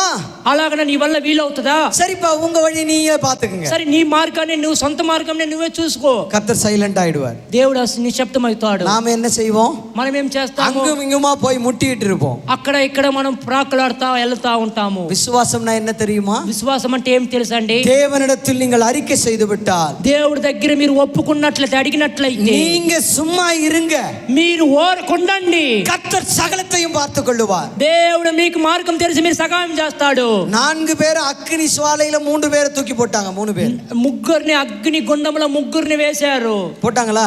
వెళ్ళి వేశారు కదా. 4வது ஆளா ஒருத்தர் சுத்திட்டு இருக்காரு. అయితే ఆ ముగ్గురులో కలిసి 4వ వ్యక్తిగా ఒక వ్యక్తి అక్కడ ఉన్నారు. யார் அவரு? ఎవరు ఆ వ్యక్తి? தேவன், దేవుడు. அவங்களுடைய விசுவாசம் எப்படி தெரியுமா இருந்துச்சு? అప్పుడు వారి విశ్వాసం ఎలాగున్నది తెలుసా? நேபுகாத்நேச்சார் முன்பாக அவர்கள் சொல்லுகிறார்கள், నెబుకద్నెజరు ముందుగా వాళ్ళకి చెప్తున్నారు, நாங்கள் ஆராதிக்கிற தேவன் எங்களை விடுவித்தாலும் விடுவிக்காமற் போனாலும், మేము ఆరాధించే దేవుడు మమ్మల్ని వదిలిపెట్టినాను వదిలిపెట్టకపోయినాను, நாங்கள் இந்த சிலையை வணங்க மாட்டோம். మేము ఈ ప్రతిమను మేము మొక్కము అని చెప్పినారు. அப்ப விசுவாசம்னா என்ன தெரியுமா? అప్పుడు చూడండి, విశ్వాసం అంటే ఏమిటని. கர்த்தர் என்னை காப்பாற்றினாலும் பரவாயில்ல, காக்கா விட்டாலும் பரவாயில்ல, அவரை இல்லாமல் வேறே தேவன் எனக்கு இல்லை. దేవుడు నన్ను కాపాడినా కాపాడకపోయినా దేవుడు తప్పక వేరే దేవుడు నాకు లేనే లేరు. ஹalleluya, హల్లెలూయా. அதான் விசுவாசம். అదే విశ్వాసము. நம்ம இங்க ஜெபம் பண்ணிட்டு మనం ఇక్కడ ప్రార్థన చేసి இன்னொரு பக்கம் போய் நீங்க தேடிட்டு இருந்தீங்கன்னா, వేరే వైపు వెళ్ళి మీరు వెతికినట్లయితే, அதுக்கு பேரு விசுவாசம் இல்லை. దాని పేరు విశ్వాసము కాదు. ஆபிரகாம் மனைவி கிட்ட என்ன சொல்லி இருக்கணும்? ఆబ్రహాం భార్య దగ్గర ఏం చెప్పి ఉండాలా? கர்த்தர் இப்பதான் சொல்லி இருக்கிறாரு, எனக்கு குமாரனை கொடுப்பேன் என்று. ప్రభు ఇప్పుడే నాకు దర్శనమై చెప్పినాడు, నేను నీకు కుమారుని ఇస్తాడు అని చెప్పి ఉండాలా. உனக்கும் எனக்கும் குழந்தை பிறக்கும், నీకు నాకు సంతానం కలుగుతుందని సారమ్మ దగ్గర చెప్పి ఉండాలా. நம்முடைய சந்ததி வானத்து நட்சத்திரங்களை போல பெருகும், మన సంతానము ఆకాశం నక్షత్రం వల్లే విస్తరించబడుతుందని దేవుడు చెప్పినాడని చెప్పి ఉండాలా. கர்த்தர் இப்பதான் சொல்லி இருக்கிறாரு, దేవుడు ఇప్పుడుదా చెప్పినాడని అని ఉండాలా. அதனால நீ இப்படி பேசக்கூடாதுன்னு சொல்லி இருக்கணும். ఆ మరి కానీ అతను చెప్పాలా, అందువల్ల నువ్వు ఇలాగ మాట్లాడకూడదు అని అనాలా. சொல்லிருக்கணும் தானே? అలా చెప్పి ఉండాలి కదా. ஆனா அவன் சொல்லல. అయితే అతను అలాగ చెప్పలా. இந்த உலகத்திலே ஆணும் பெண் சமம் என்று எல்லாரும் சொல்லுகிறார்கள். ఈ లోకంలో స్త్రీ పురుషుడు సమమైన వారని లోకం చెప్తుంది. எத்தனை பேர் அதை ஓகே சொல்றீங்க? అది ఎంతమంది సరి అని మీకు చెప్పగలుగుతారు? స్త్రీ పురుషుడు ఒక్కటే సమమైన వారని లోకం చెప్తుంది. అది మీరు అందరూ ఆమోదించగలుగుతారా? யாருமே இல்லையா? ఎవరు లేరా? ஆனால் வேதம் சொல்லுகிறது, అయితే బైబిల్ చెప్తుంది, புருஷனுக்காக வேண்டிதான் ஸ்திரீயானவள் உண்டாக்கப்பட்டாள். పురుషుడు కొరకే స్త్రీ కలుగు చేయబడినది అని. ஆதாமை எப்படி உண்டாக்கினார்? ఆదాముని ఎలాగ కలుగు చేసినాడు? ஆதாமை எப்படி உண்டாக்கினார்? ఆదాముని ఎలాగ కలుగు చేసినాడు? களிமண்ணினாலே உண்டாக்கினார். ఒక చికట మట్టిలో ఆదాముని కలుగు చేసినాడు. ஏவாளை எப்படி உண்டாக்கினார்? అవ్వని ఎలా కలుగు చేసినాడు? ఆదాము యొక్క పక్కటి ఎముక నుండి కలుగు చేసినాడు. எதுக்காக ஏவாளை களிமண்ணால உண்டாக்கல? ఎందుకు అవ్వని దేవుడు ఆ యొక్క మట్టి ద్వారా కలుగు చేయలేదు? இன்னொரு களிமண் எடுத்து செஞ்சிருக்கலாம்ல? వేరొక మట్టి తీసి కూడా అవ్వని దేవుడు కలుగు చేసి ఉండొచ్చు కదా. எதுக்கு விலா எலும்பை எடுத்தார்? ఎందుకు ప్రక్కటెమికి తీసినాడు? ஏன் ஒரு விரலை வெளியே இருக்கிற ஒரு விரலை உடைச்சு அதுல ஏவால செஞ்சிருக்கலாம்ல? ఏం ఒక వేలుని వెరక కొట్టి అంత ద్వారా అవ్వని కలుగు చేసి ఉండొచ్చు కదా. ஏன் செய்யல? ఎందుకు చేయలేదు? உள்ள இருக்கிற விலா எலும்பை உடைச்சு లోపల ఉన్న ఆ యొక్క ప్రక్కటెమికి తీసి அந்த இடத்தை சரையினால் அடைத்தார் என்று வேதம் ఆ சொல்லுகிறது. యొక్క స్థలాన్ని ఆ యొక్క తోలుతో మూత వేసినాడు అని చెప్పబడింది, శరీరముతో. அப்படின்னு அர்த்தம் தெரியுமா? దానికి అర్థం ఏం తెలుసా? மனிதனை உண்டாக்கும் போதே தேவனுடைய சிந்தையில் இருந்தது சபை. మనిషిని కలుగు చేసినప్పుడు దేవుని తలంపులో ఉన్నది సంఘము. சபைக்கு தலை கர்த்தராகிய இயேசு கிறிஸ்து, సంఘానికి శిరస్సు ప్రభు అయిన యేసుక్రీస్తు. சரீரம் சபை, శరీరము సంఘము. இந்த சரீரத்துக்கு தலையாய் இருக்கிறவர் கர்த்தராகிய இயேசு கிறிஸ்து. ఈ శరీరానికి తలగా ఉండేవాడు, శిరస్సుగా ఉండేవాడు ప్రభు అయిన యేసుక్రీస్తు. ஆதாமை உண்டாக்கும் போது மண்ணினாலே உண்டாக்கினார். ఆదామును కలుగు చేసినప్పుడు మట్టి ద్వారా కలుగు చేసినాడు. ஏவாளை உண்டாக்கும் போது களிமண்ணால் உண்டாக்கவில்லை. అదే అవ్వని కలుగు చేసినప్పుడు మట్టి ద్వారా కలుగ చేయలేదు. ஆதாமுடைய விலா எலும்பிலிருந்து ஒன்றை எடுத்து உண்டாக்கினார். ఆదాము యొక్క ప్రక్కటెమిక నుంచి ఒక ఎమిక తీసి అవ్వని సృష్టించినాడు. எதுக்கு தெரியுமா? ఎందుకు తెలుసా? ஸ்திரீயானவள், స్త్రీ అనే వ్యక్తి புருஷனுக்குள் மறைந்திருக்க வேண்டும். భర్తలో దాగి ఉండాలి, புரியுதா? పురుషుల్లో దాగి ఉండాలి. స్త్రీ అయిన వ్యక్తి, ஸ்திரீயானவள் புருஷனுக்குள் மறைந்திருக்க வேண்டும். ఒక స్త్రీ తన భర్తలోనే దాగి ఉండాలి. இப்ப நான் உங்க முன்னாடி நின்னுட்டு இருக்கிறேன். నేను మీ ముందుగా నిలబడి ఉన్నాను. என்னுடைய விலா எலும்பு குத்தி வெளியே வந்து இப்படி நீட்டிட்டு இருக்கு. నా యొక్క ప్రక్కటెమికి అలాగనే గుచ్చుకొని బయటకు వచ్చి కనిపిస్తుంది అనుకోండి. நீங்க என்ன சொல்லுவீங்க என்னை பார்த்து? మీరు నన్ను చూసి ఏం చెప్తారు? விலா எலும்பு வெளியே வந்தா என்ன நடக்கும்? ప్రక్కటెమికి బయటకు వస్తే ఏం జరుగుతుంది? ரத்தம் வரும், రక్తం వస్తుంది, வலி இருக்கு, எனக்கு నాకు నొప్పి ఉంటుంది, வேதனை உண்டாகும், వేదన ఉంటుంది. எல்லாரும் சொல்லுவாங்க ஹாஸ்பிடல் சீக்கிரம் கூட்டு போங்க, எலும்பு வெளியே வந்துருச்சுன்னு சொல்லுவாங்க. అందరు చెప్తారు హాస్పిటల్కి త్వరగా తీసుకొని పోండి, బయటికి ప్రక్కటెమికి వచ్చినది అని చెప్తారు. அப்படியே ரத்தம் போயிட்டு இருந்தா செத்து போயிருவோம். అలాగనే రక్తం బయటకు వస్తే చనిపోతాను. அப்படின்னா என்ன அர்த்தம்? అలాగంటే అర్థం ఏమిటి? மனைவியானவள் புருஷனுக்குள் மறைந்திருக்கிற வரைக்கும் அவள் கிரீடமாய் இருப்பாள். ఆమేన్. ఆ యొక్క భర్తలో భార్య దాగి ఉన్నంత వరకు అతను ఒక కిరీటమోలే ఉంటాడు. எப்ப குத்தி வெளியே கிழிச்சுக்கிட்டு வெளியே வருதோ, ఎప్పుడు ఆ యొక్క ప్రక్కటెమికి బయటికి భర్తల నుండి బయటికి వస్తున్నదో அந்த புருஷனுக்கு சீக்கிரம் முடிஞ்சிரும். ఆ యొక్క భర్త జీవితం త్వరగా ముగించబడుతుంది. வேதம் சொல்லுகிறது, బైబిల్ చెప్తున్నది, கணவன் భర్త ஒவ்வொரு ஸ்திரீக்கும் தலையாயிருக்கிறார். స్త్రీకి ఒక శిరసై ఉన్నాడు. திடீர்னு காலில் ஒரு கொசு கடிக்குதுன்னு வச்சுங்க. సో ఒక అకస్మాత్తుగా ఒక దోమ కాలులో కరుస్తుంది అనుకోండి. இந்த கால் சொல்லுமா மூளைக்கு, ఈ యొక్క కాలు ఒక మెదురుకు చెప్తుందంట, కాలు எப்பா எனக்கு இந்த இடத்த கொசு கடிச்சிட்டு இருக்குதுன்னு சொல்லுமா. ఆ మెదురుకి వచ్చి ఒక వర్తమానం చెప్పుద్ది, ఎక్కడ దోమ కరుస్తుందని మెదురుకి ఒక సందేశం చెప్తుంది. தலையில் இருக்கிற மூளை சொல்லும், ఆ యొక్క తలలో ఉన్న ఆ యొక్క మెదురు చెప్తుంది, கைக்கு கட்டளையிடும், கையே நீ போய் அந்த கொசுவை தட்டி போடு. చేతికి ఆజ్ఞాపిస్తుంది, నువ్వు వెళ్ళి ఆ యొక్క దోమని తరుము అని. உடனே கை போய் பட்டுன்னு அடிச்சு கொசுவை தூக்கி போட்டுரும். వెంటనే ఆ యొక్క చెయ్యి ఆ దోమ మీద కొట్టి దోమను సంపవేస్తుంది. அதிகாரம் எங்கிருந்து வர வேண்டும்? అధికారం ఎక్కడ నుంచి రావాలి? தலையிலிருந்து வர வேண்டும். తలలో నుండి రావాలి. ஒவ்வொரு ஸ்திரீக்கும் புருஷன் தலையாய் இருக்கிறான். ప్రతి స్త్రీకి భర్త శిరసై ఉన్నాడు. ஒவ்வொரு புருஷனுக்கும் கிறிஸ்து தலையாய் இருக்கிறார். ప్రతి పురుషుడికి క్రీస్తు శిరసై ఉన్నాడు. கிறிஸ்துவுக்கு தேவன் தலையாய் இருக்கிறார். క్రీస్తుకి దేవుడు శిరసై ఉన్నాడు. புரியுதா உங்களுக்கு? మీకు అర్థమవుతుందా? இப்ப என்ன தெரியுமா ஆயிடுச்சு? ఇప్పుడు ఏమైంది తెలుసా? புருஷனுக்கு மேல ஸ்திரீ போய் தலையா உட்கார்ந்துட்டாங்க. పురుషుడికి పైగా స్త్రీ వెళ్ళి శిరస్సుగా ఉన్నారు ఈ కాలంలో. இப்ப என்ன ஆயிடுச்சுன்னா வசனம் மாறி விட்டது. ఇప్పుడు ఏమైంది? వాక్యం మారిపోయినది. வசனம் மாறி விட்டது. వాక్యం మారిపోయినది. வசனம் மாறி விட்டதுனா వాక్యం మారిపోయినందువలన உங்களுடைய வாழ்க்கையில் ஆசீர்வாதத்துக்கு இடம் இல்லை. మన జీవితంలో ఆశీర్వాదానికి చోటు లేదు. இப்போ என் மனைவி செய்கிற ஒரு காரியத்தை நான் உங்களுக்கு சொல்லுகிறேன். ఇప్పుడు వరకు నా భార్య చేసే కార్యాన్ని నేను మీకు చెప్తాను. எனக்கு திருமணமாகி 17 ஆண்டுகள் ஆகின்றன. నాకు వివాహమై 17 సంవత్సరములు అయినది. என் மனைவியும் நானும் எங்க மாமியார் வீட்டுக்கு போவோம். నా భార్య నేను మా అత్తగారింటికి వెళ్తాము. அப்ப எங்க மாமியாரும் மாமனாரும் சில பணத்தை என் மனைவியிடத்தில் கொடுப்பார்கள். అప్పుడు మా మామగారు మా అత్తమ్మ గారు కొన్ని డబ్బుని నా భార్య దగ్గర ఇస్తారు. எத்தனை பேர் அவங்க அம்மா வீட்டுக்கு போனா காசு கொடுக்குறாங்க? அம்மா ఎంతమంది మీ యొక్క తల్లిదండ్రుల ఇంటికి వస్తే స్త్రీలకి మీ వారి ఇంట్లో వారు డబ్బులు ఇస్తారు? అందరికి கொடுக்குறாங்களா? అందరికి அதெல்லாம் நீங்க என்ன செய்றீங்க? சேர்த்து வைக்கிறீங்களா? ఆ డబ్బు అంతా మీరు సమకూర్చి పెడుతున్నారా, దాచి పెడుతున్నారా? இல்லையா?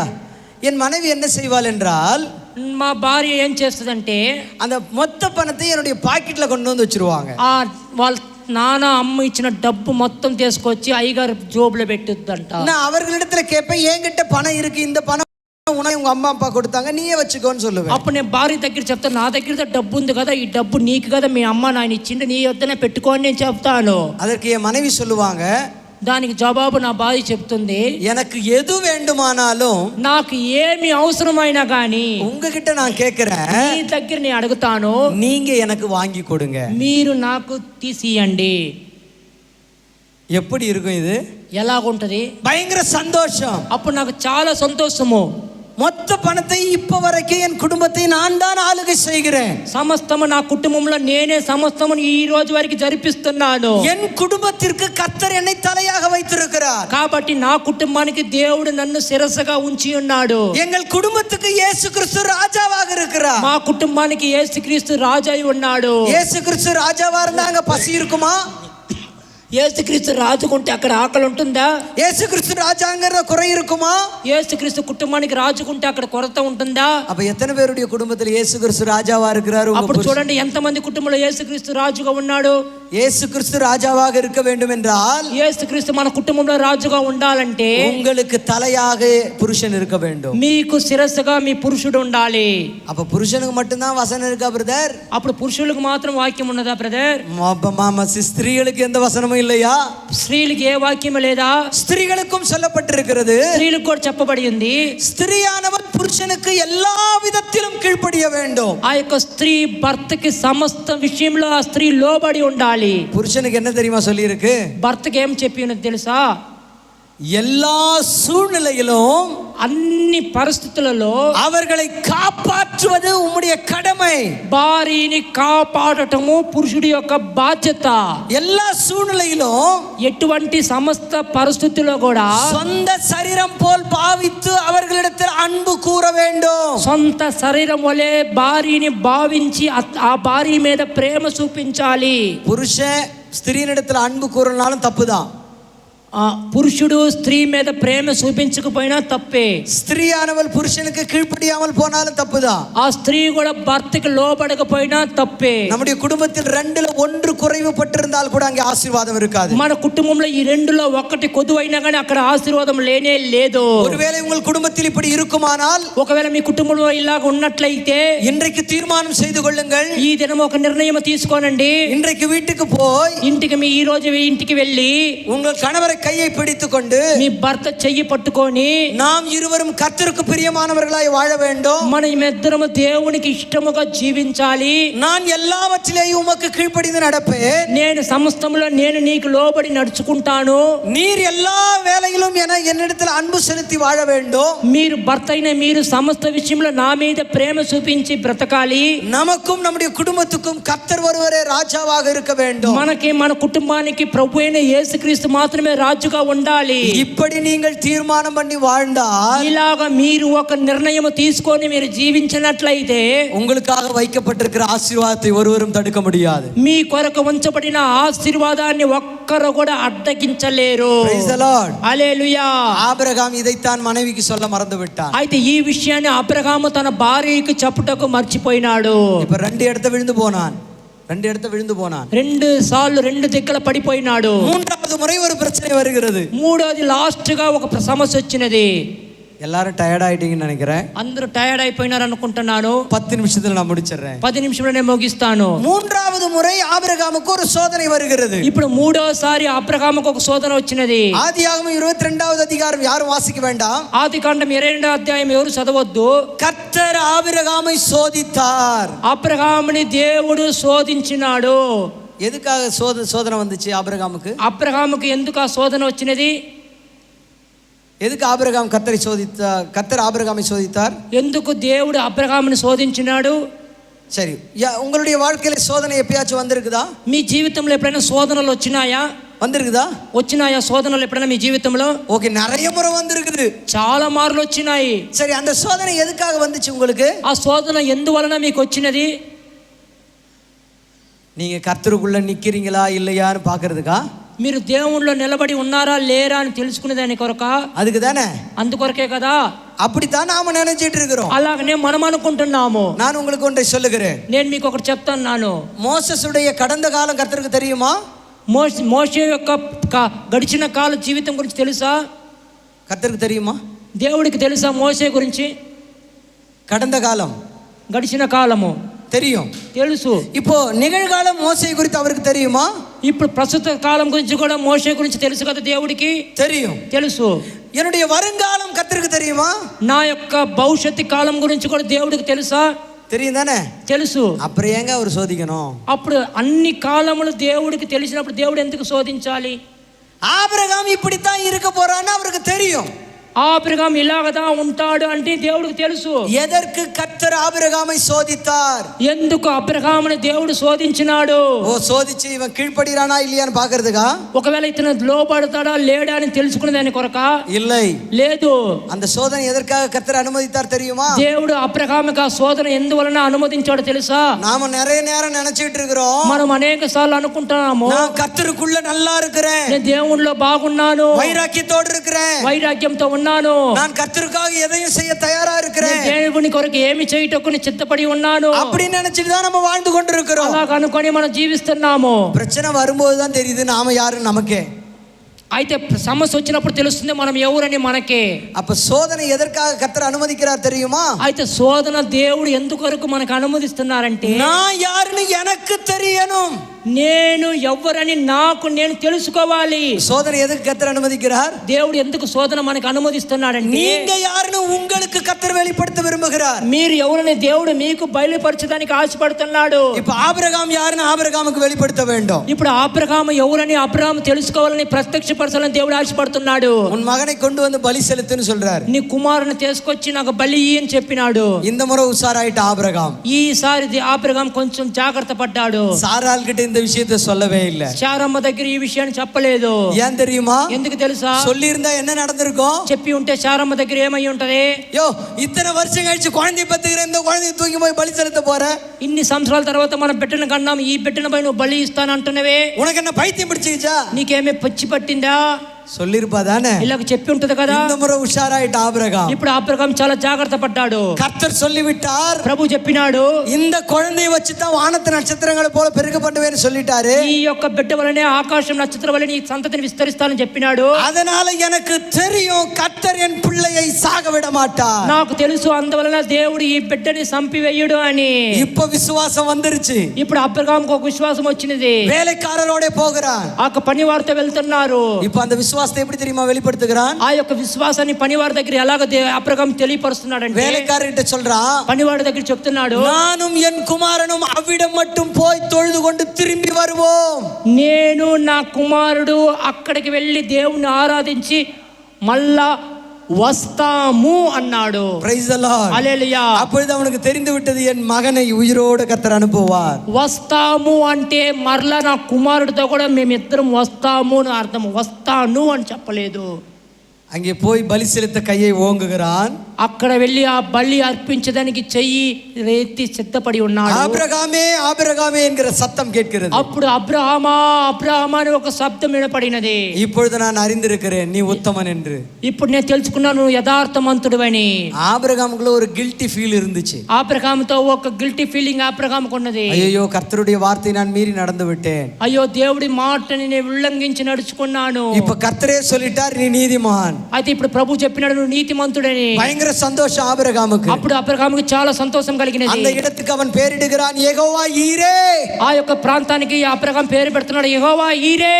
தேவன் எல்லாவற்றையும் பார்த்துக் கொள்ளுவார். దేవుడు సమస్తము చూసుకుంటాడు. தேவனை விசுவாசிக்கிறாயா? దేవుని నువ్వు విశ్వసిస్తున్నావా? உங்களுடைய வாழ்க்கையில கர்த்தராகிய இயேசு கிறிஸ்துவை விசுவாசிக்கிறீர்களா? నువ్వు జీవితంలో ప్రభు అయిన యేసుక్రీస్తుని విశ్వసిస్తున్నావా? முழு மனதோடு விசுவாசிக்கிறீர்களா?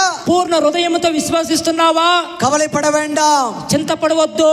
யெகோவா ஈர் உன்னுடைய வாழ்க்கையில இருக்கிறார். యెహోవా ఈరేగా నీ జీవితంలో ఉన్నాడు. எல்லாவற்றையும் அவர் பார்த்துக் கொள்ளுவார். సమస్తమును ఆయన చూసుకుంటాడు. நாம கவலையே படக்கூடாது. మనం దిగులు పడనేకూడదు. நம்ம எல்லாரும் என்ன செஞ்சிட்டு இருக்கிறோம்? మనం అందరం ఏం చేస్తున్నాము? கவலைப்படாதவங்க யாருன்னா இருக்கிறீங்களா? ఈ లోకంలో దిగులు పడని వారు ఎవరైనా ఉన్నారా? எல்லாரும் கவலைப்படுறீங்களா? అందరూ దిగులు పడుతున్నారు కదా. ஆனால் வேதம் சொல்லுகிறது கவலைப்படுகிறது பாவம். అయితే బైబిల్ వాక్యం చెప్తుంది మనం దిగులు పడటమే పాపం అని. கவலைப்படுவது என்னது? మనకు దిగులు పడటం, చింతపడటం ఏమిటి? பாவம். అది ఒక పాపం అంట. நாம் என்ன செய்கிறோம்? கவலைப்பட்டு கொண்டே இருக்கிறோம். మనం ఏం చేస్తున్నాం? చింతపడుతూనే ఉన్నాము. கவலைனா என்ன? చింత అంటే ఏమిటి? கவலைனா என்ன? చింత అంటే ఏమిటి? நடந்து முடிந்து ஒரு சம்பவம் நடந்து முடிஞ்சிருச்சுன்னா அது கவலை அல்ல. ఒక సంభవం జరిగి ముగించబడిందంటే అది அது வேதனை. வேதனை, అది వేదన. கவலை என்பது நாளைய தினத்தை குறித்தது. చింత అనేది రేపుడు దినము గురించినది. வரப்போகிற காரியத்தை குறித்து தான் மனிதனுக்கு கவலை இருக்கும். రాబోయే కార్యం గురించే ఒక వ్యక్తికి చింత ఉంటుంది. அதனால தான் இயேசு கிறிஸ்து சொன்னார், நாளைய தினத்தை குறித்து கவலைப்படாதிருங்கள். అందులోనే యేసుక్రీస్తు చెప్పినాడు, రేపుడు దినము గురించి చింతపడుకుడి. கர்த்தருடைய வார்த்தையை மீறுவதுதான் பாவம். దేవుని మాటని మనము లోబడకుండా ఉండటమే పాపము. இப்ப இயேசு கிறிஸ்து என்ன சொல்லுகிறார்? యేసుక్రీస్తు ఏం చెప్తున్నాడు? கவலைப்படாதிருங்கள். చింతపడుకుడి. நீங்க என்ன செஞ்சிட்டு இருக்கிறீங்க? అయితే మీరు ఏం చేస్తున్నారు? கவலைப்பட்டுட்டே இருக்கிறீங்க. దిగులు పడతానే ఉంటున్నారు. ஆசீர்வாதம் எங்க இருந்து வரும்? అప్పుడు ఆశీర్వాదం ఎక్కడ నుంచి వస్తుంది? கவலைப்படாதிருங்கள். చింతపడుకుడి. கவலைப்படாதிருங்கள். చింతపడుకుడి. இயேசு கிறிஸ்து உங்களுக்காக யுத்தம் செய்கிறவராய் இருக்கிறார். దేవుడు మీ కొరకు యుద్ధం చేసేవాడుగా ఉన్నాడు. ஆபிரகாமுடைய வாழ்க்கையில அதுக்கப்புறம் அவன் விழுந்து போனதாக சரித்திரமே இல்லை. అబ్రహాము జీవితంలో తన తర్వాత ఆయన పడిపోయినట్టుగా చరిత్ర లేనే లేదు. 2 முறை விழுந்து போனான். 2 మార్లు పడిపోయినాడు. ஆனால் அதற்கப்புறம் அவன் விழுந்து போகவில்லை. దాని తర్వాత ఆయన ఎన్నడూ పడిపోలేదు. மரிக்கிற வரைக்கும் கர்த்தரை அவன் சார்ந்து வாழ்ந்தான். ఆయన అబ్రహాము చనిపోయేంత వరకు దేవుడి మీద ఆధారపడి బ్రతికినాడు. அவனுடைய வாழ்க்கையில கர்த்தர் சொன்னதை அடைந்தே தீர்ந்தான்.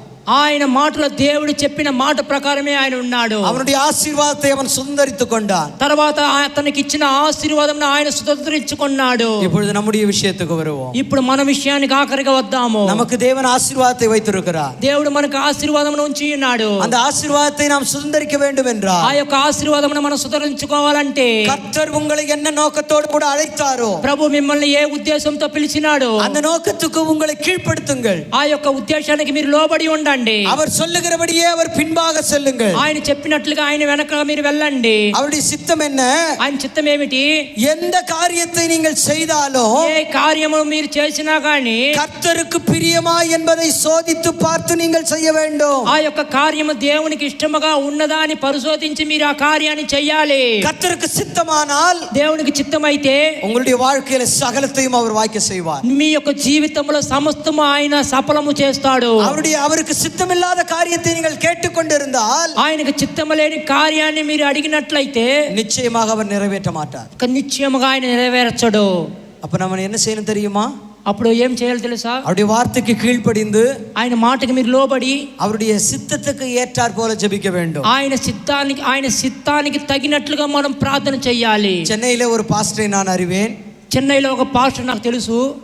அந்த பாஸ்டர் பேய் ஓட்டுகிற பாஸ்டர். ఆ పాస్టర్ దయ్యాలని ఎల్లగొట్టే పాస్టర్. பேய் ஓட்டுறதுல ஃபேமஸ் பாஸ்டர். ఆయన దయ్యాలు ఎల్లగొట్టే దాంట్లో మంచి ఒక ఫేమస్ అయిన వ్యక్తి. 18 வருடங்களாய் ஒரு சபையில விசுவாசம் உள்ள ஒரு ஸ்திரீ வருகிறாள்.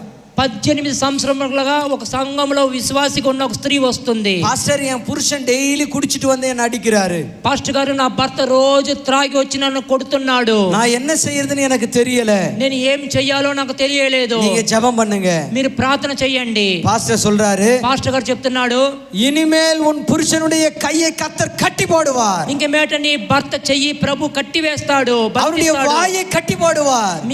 మీ యొక్క భర్త నోటిని దేవుడు బంధిస్తాడు அப்படின்னு சொல்லி ஜெபம் பண்றார். అలాగ చెప్పి ప్రార్థన చేస్తున్నాడు. அந்த சகோதரி அப்படியே ஜெபம் பண்றார். ఆ సహోదరుడు కూడా అలాగనే ప్రార్థన చేస్తున్నాడు. 3 மாதங்கள் முடிந்து விட்டது. 3 నెలలు అయిపోయినది. அந்த சகோதரி மறுபடியும் வருகிறார்கள். ఆ యొక్క సహోదరి అలాగనే వచ్చినది. 3 மாசமா நீங்க சொன்னபடி ஜெபம் பண்றேன் பாஸ்டர். పాస్టర్ గారు, మీ 3 నెలలుగా మీరు చెప్పినట్లుగా నేను ప్రార్థన చేస్తున్నాను. ஆனால் என்னுடைய புருஷன் மறுபடியும் அடித்து கொண்டே இருக்கிறார். అయితే నా భర్త మరల నన్ను కొడుతానే ఉన్నాడు. கெட்ட கெட்ட வார்த்தையில் திட்டிக் கொண்டிருக்கிறார். కూతు మాటలు నన్ను తిడతానే ఉన్నాడు. நான் என்ன செய்யறது? నేను ఏం చేయాలి? நீங்க என்ன செய்வீங்க? అప్పుడు మీరేం చేస్తారు? அந்த சகோதரி 1 மாதத்திற்கு முன்பதாக என்னை சந்தித்தார்கள். ఆ యొక్క సహోదరి నన్ను 1 నెలకు ముందుగా నన్ను సంధించినారు. நான் அந்த சகோதரியினிடத்தில் சொன்னேன், నేను ఆ సహోదరి దగ్గర చెప్పినాను, உங்க புருஷன் உங்களை அடிக்கிறாங்களா? మీ భర్తని మిమ్మల్ని కొడుతున్నారా? உங்களால வலி தாங்க முடியலையா? మీ వల్ల నొప్పులు భరించలేకపోతున్నారా? கெட்ட கெட்ட வார்த்தையில திட்டுறாங்களா? మీ భర్త మిమ్మల్ని బూతు మాటలతో உங்களுக்கு తిడుతున్నాడా? எரிச்சலும் கோபமும் வருகிறதா? మీకు మంచి కోపము మంట నీ హృదయంలో కలుగుతుందా? நீங்க இப்படி ஜெபம் பண்ணுங்க. మీరు ఇలాగ ప్రార్థన చేయండి. எப்படி தெரியுமா சொல்லி கொடுத்தா உங்களுக்கு? ఆ సహోదరికి నేను ఎలాగ చెప్పించినాను తెలుసా? முழங்கால் படியிட்டு మోకరించి, கர்த்தராகிய தேவனே, ప్రభు అయిన దేవుడా, இந்த புருஷனை நீர் கொடுத்தீர், ఈ భర్తను మీరే నాకు ఇచ్చినారు, தினந்தோறும் அவர் என்னை அடிக்கிறார், ప్రతి దినము ఆయన నన్ను కొడుతున్నాడు, அதை எதிர்த்து என்னால போராட முடியவில்லை, ఆ యొక్క దెబ్బలని ఎదిరించి పోరాడలేకపోతున్నాను, அதனால అందువలన அந்த அடியை தாங்கிக் கொள்ளக்கூடிய பலனை எனக்கு தாங்கப்பா. ప్రభు ఆ యొక్క దెబ్బలని భరించే శక్తిని నాకు ఇయ్యండి అని ప్రార్థన చేయండి అన్నాను. Praise the Lord. హల్లెలూయా. அவர் கெட்ட கெட்ட வார்த்தையில பேசுறாரு, ఆయన మంచి బూతు మాటలతో నన్ను తిడుతున్నాడు, எனக்கு கோபமும் எரிச்சலும் வருகிறது, నాకు కోపము మంటలో నా హృదయంలో రేగుతున్నది, நிறைய நேரம் நான் செத்து போயிடலாம்னு கூட யோசிக்கிறேன். అనేక మార్లు నేను చనిపోవాలని నేను అనుకున్నాను. அவங்களுக்கு நான் சொல்லி கொடுத்தேன், అప్పుడు నేను ఆమెకు నేర్పించినాను, சகோதரி நீங்க இனிமேல் ஜெபிக்கும் போது ప్రభు సహోదరి ఇలాగ మీ ఇంకమేట మీరు ప్రార్థన చేసేటప్పుడు எவ்வளோ கெட்ட வார்த்தைகளை பேசினாலும் నా భర్త ఎంత బూతు మాటలు మాట్లాడినా కానీ அதை சகித்துக் கொள்ளக்கூடிய சகிப்புத்தன்மையை எனக்கு கொடுங்கப்பா. ప్రభు ఆ మాటల్ని ఓర్చుకోగలిగిన ఓర్పుని నాకు కలుగజేయండి అని ప్రార్థన చేయండి అన్నాను. இப்படி ஜெபம் பண்ண சொல்லி கொடுத்தேன். ఇలాగ ప్రార్థన చేయమని అన్నాను. அவர்கள் 3 நாட்களாக முழங்கால் படிட்டு இப்படி ஜெபித்துக் கொண்டிருக்கிறார்கள். ఆమె వెంటనే 3 దినాలుగా నేను చెప్పినట్లుగా ప్రార్థన చేస్తున్నారు. 3 நாளும் இப்படியே நடந்து கொண்டிருக்கிறது. 3 దినాలుగా ఇలాగనే జరుగుతున్నది. 4வது நாள் காலையிலே புருஷன் தூங்கி எழுந்திருக்கிறார். 4వ దినం ఉదయమున భర్త నిద్ర లేచి ఉన్నాడు. அவருடைய மனைவி கண்ணீரோடு வேண்டுதல் செய்து கொண்டிருக்கிறார். ఆ భార్య కన్నీటితో దేవుడి దగ్గర మొరపెడుతున్నది, கர்த்தாவே, இன்றைக்கு என் புருஷன் அடிக்கும் போது அதை தாங்கிக் கொள்ளுகிற பலனை எனக்கு கொடுங்க. ప్రభువా, ఈ దినము నా భర్త నన్ను కొట్టేటప్పుడు అది భరించే శక్తిని నాకు కలుగజేయండి అని ప్రార్థన చేస్తున్నది. அவர் கெட்ட வார்த்தையில பேசும்போது அதை சகித்துக் கொள்ளக்கூடிய கிருபையை எனக்கு தாங்க. ప్రభువా, నా భర్త బూతు మాటలు మాట్లాడేటప్పుడు ఆ మాటల్ని నేను ఓర్చుకునేగలిగిన ఓర్పును నాకు కలుగజేయండి అని ప్రార్థన చేస్తున్నది. இந்த ஜெபத்தை கேட்ட அவருடைய புருஷன் అప్పుడు ఆమె యొక్క ప్రార్థన విన్న తన యొక్క భర్త அழ ஆரம்பித்து விட்டார். ఏడవటానికి ప్రారంభించినాడు. 1 மாதத்திற்கு முன்பதாக நடந்த சம்பவம். ఇది 1 నెలకు ముందుగా జరిగిన సంఘటన. 3 மாதங்கள் இப்படி ஜெபித்துக் கொண்டிருக்கிறார்கள், மனம் மாறவில்லை.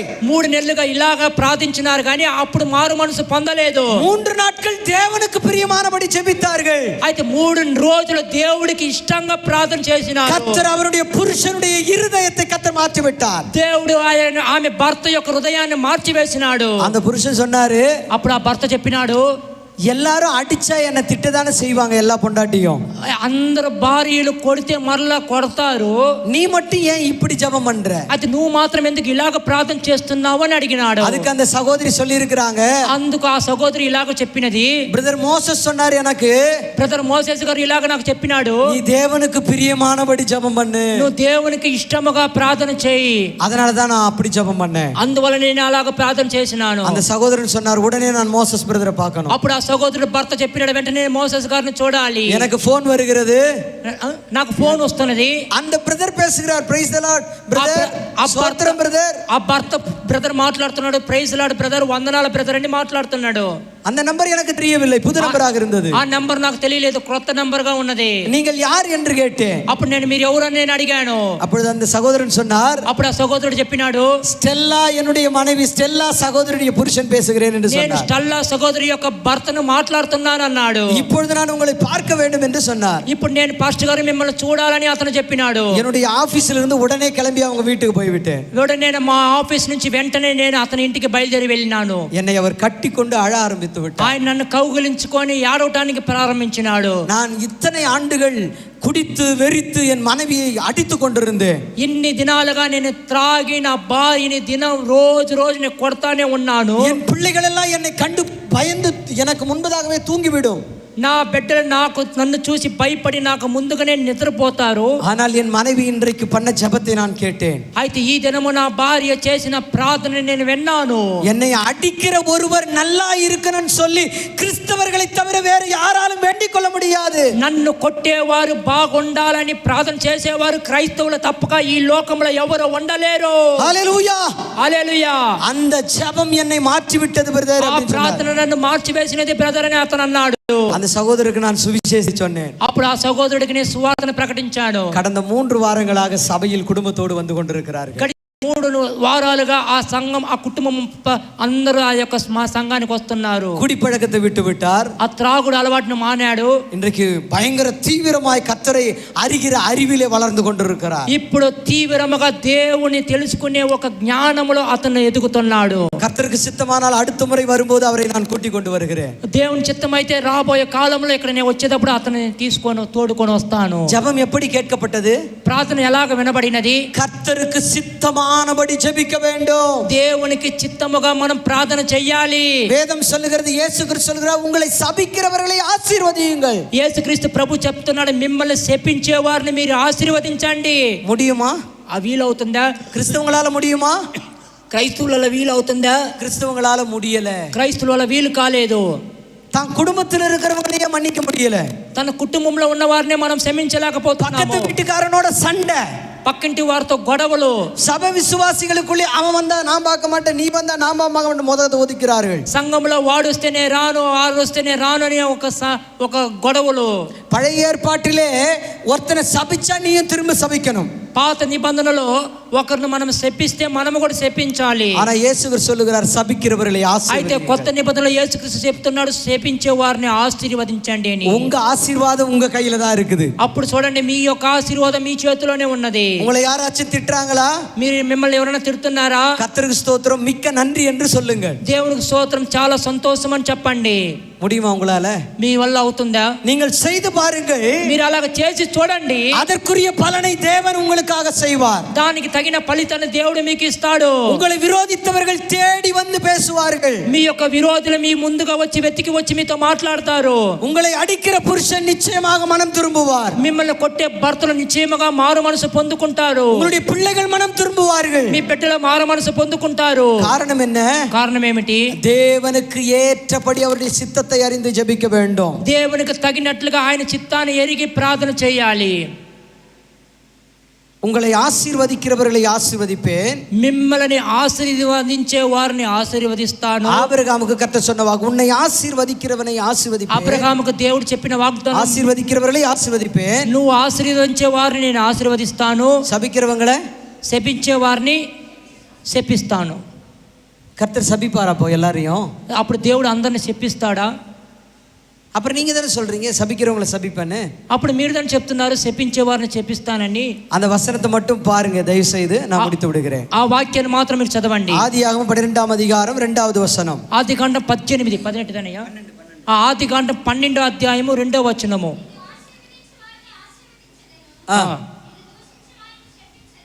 ஆமென். அங்கே தெலுங்குல எப்படி இருக்குன்னு எனக்கு தெரியல. தூசிக்கிறவர்களை சபிப்பேன். இருங்க. ஆசீர்வதிக்கிறவர்களை ப்ளூரல், ஆசீர்வதிக்கிறவர்களை. తెలుగులో కూడా ఫ్లూరల్ దా இருக்கு. அடுத்தது తర్వాత சபிக்கிறவனை சிங்குலர், சிங்குலர், சபிக்கிறவனை சிங்குலர். ఆ వాక్యం కొంచెం శబ్దంగా చదవండి. 2వ వచనము.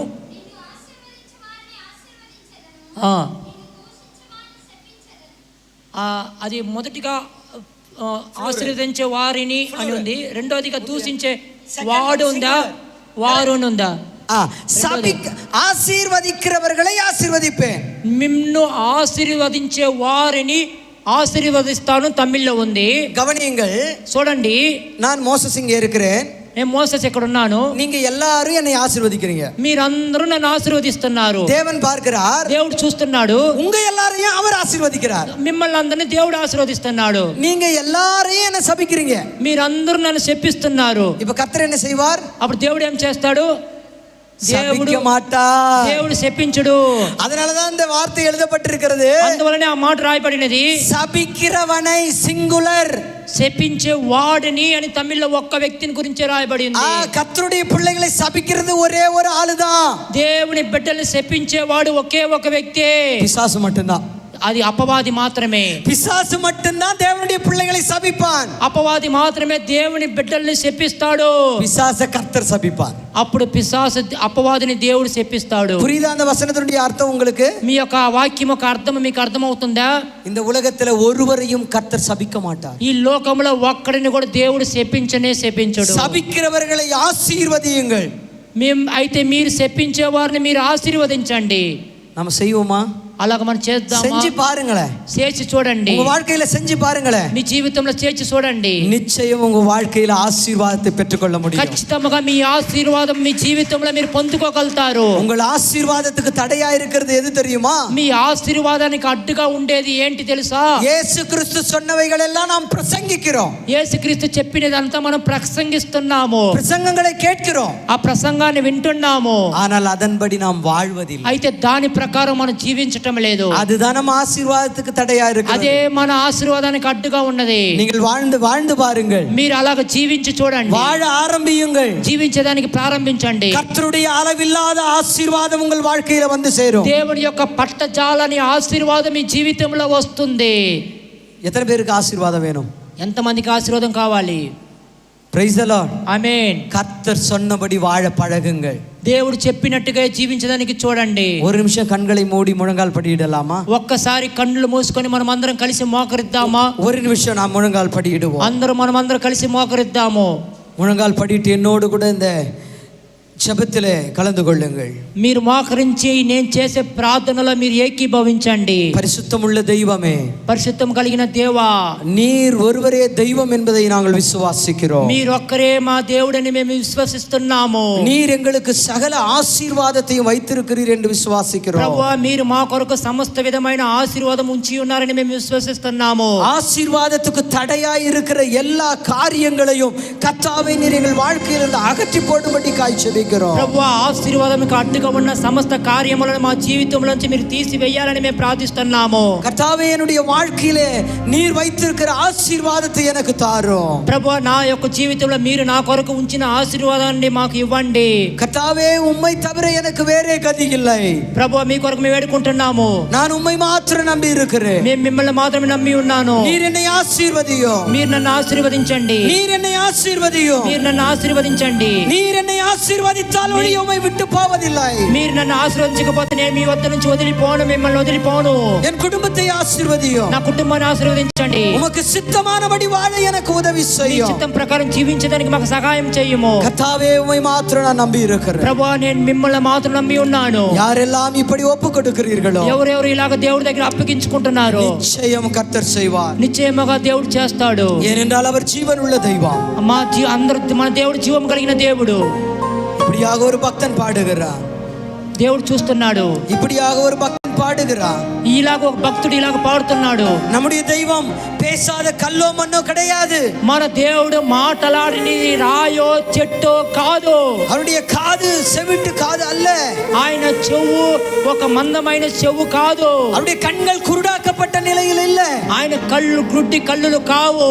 இந்த இடத்திலே அவர் இருக்கிறார். ఈ ప్రాంతంలో ఆయన ఉన్నాడు. இப்பொழுது அவர் கேட்டுக்கொண்டிருக்கிறார். ఈ ప్రార్థన ఆయన వింటున్నాడు. அவர் பேசுகிற தெய்வம். ఆయన మాట్లాడే దేవుడు. சகோதரா சகோதரி, அவர் உன்னோடு தான் பேசிக் கொண்டிருக்கிறார். సహోదరా, ఆయన నీతో మాట్లాడుతున్నాడు. அவருடைய இருதயம் உனக்கு தெரிகிறதா? ఆయన హృదయం నీకు తెలుస్తుందా? அவருடைய சித்தம் உனக்கு புரிகிறதா? ఆయన చిత్తం నీకు అర్థమవుతుందా? இன்றைக்கு அவருடைய சித்தத்துக்கு ஒப்புக்கொடு. ఈ దినం ఆయన చిత్తానికి నిన్ను అప్పగించుకో. இன்றைக்கு ஒப்புக்கொடு. ఈ రోజు అప్పగించుకో.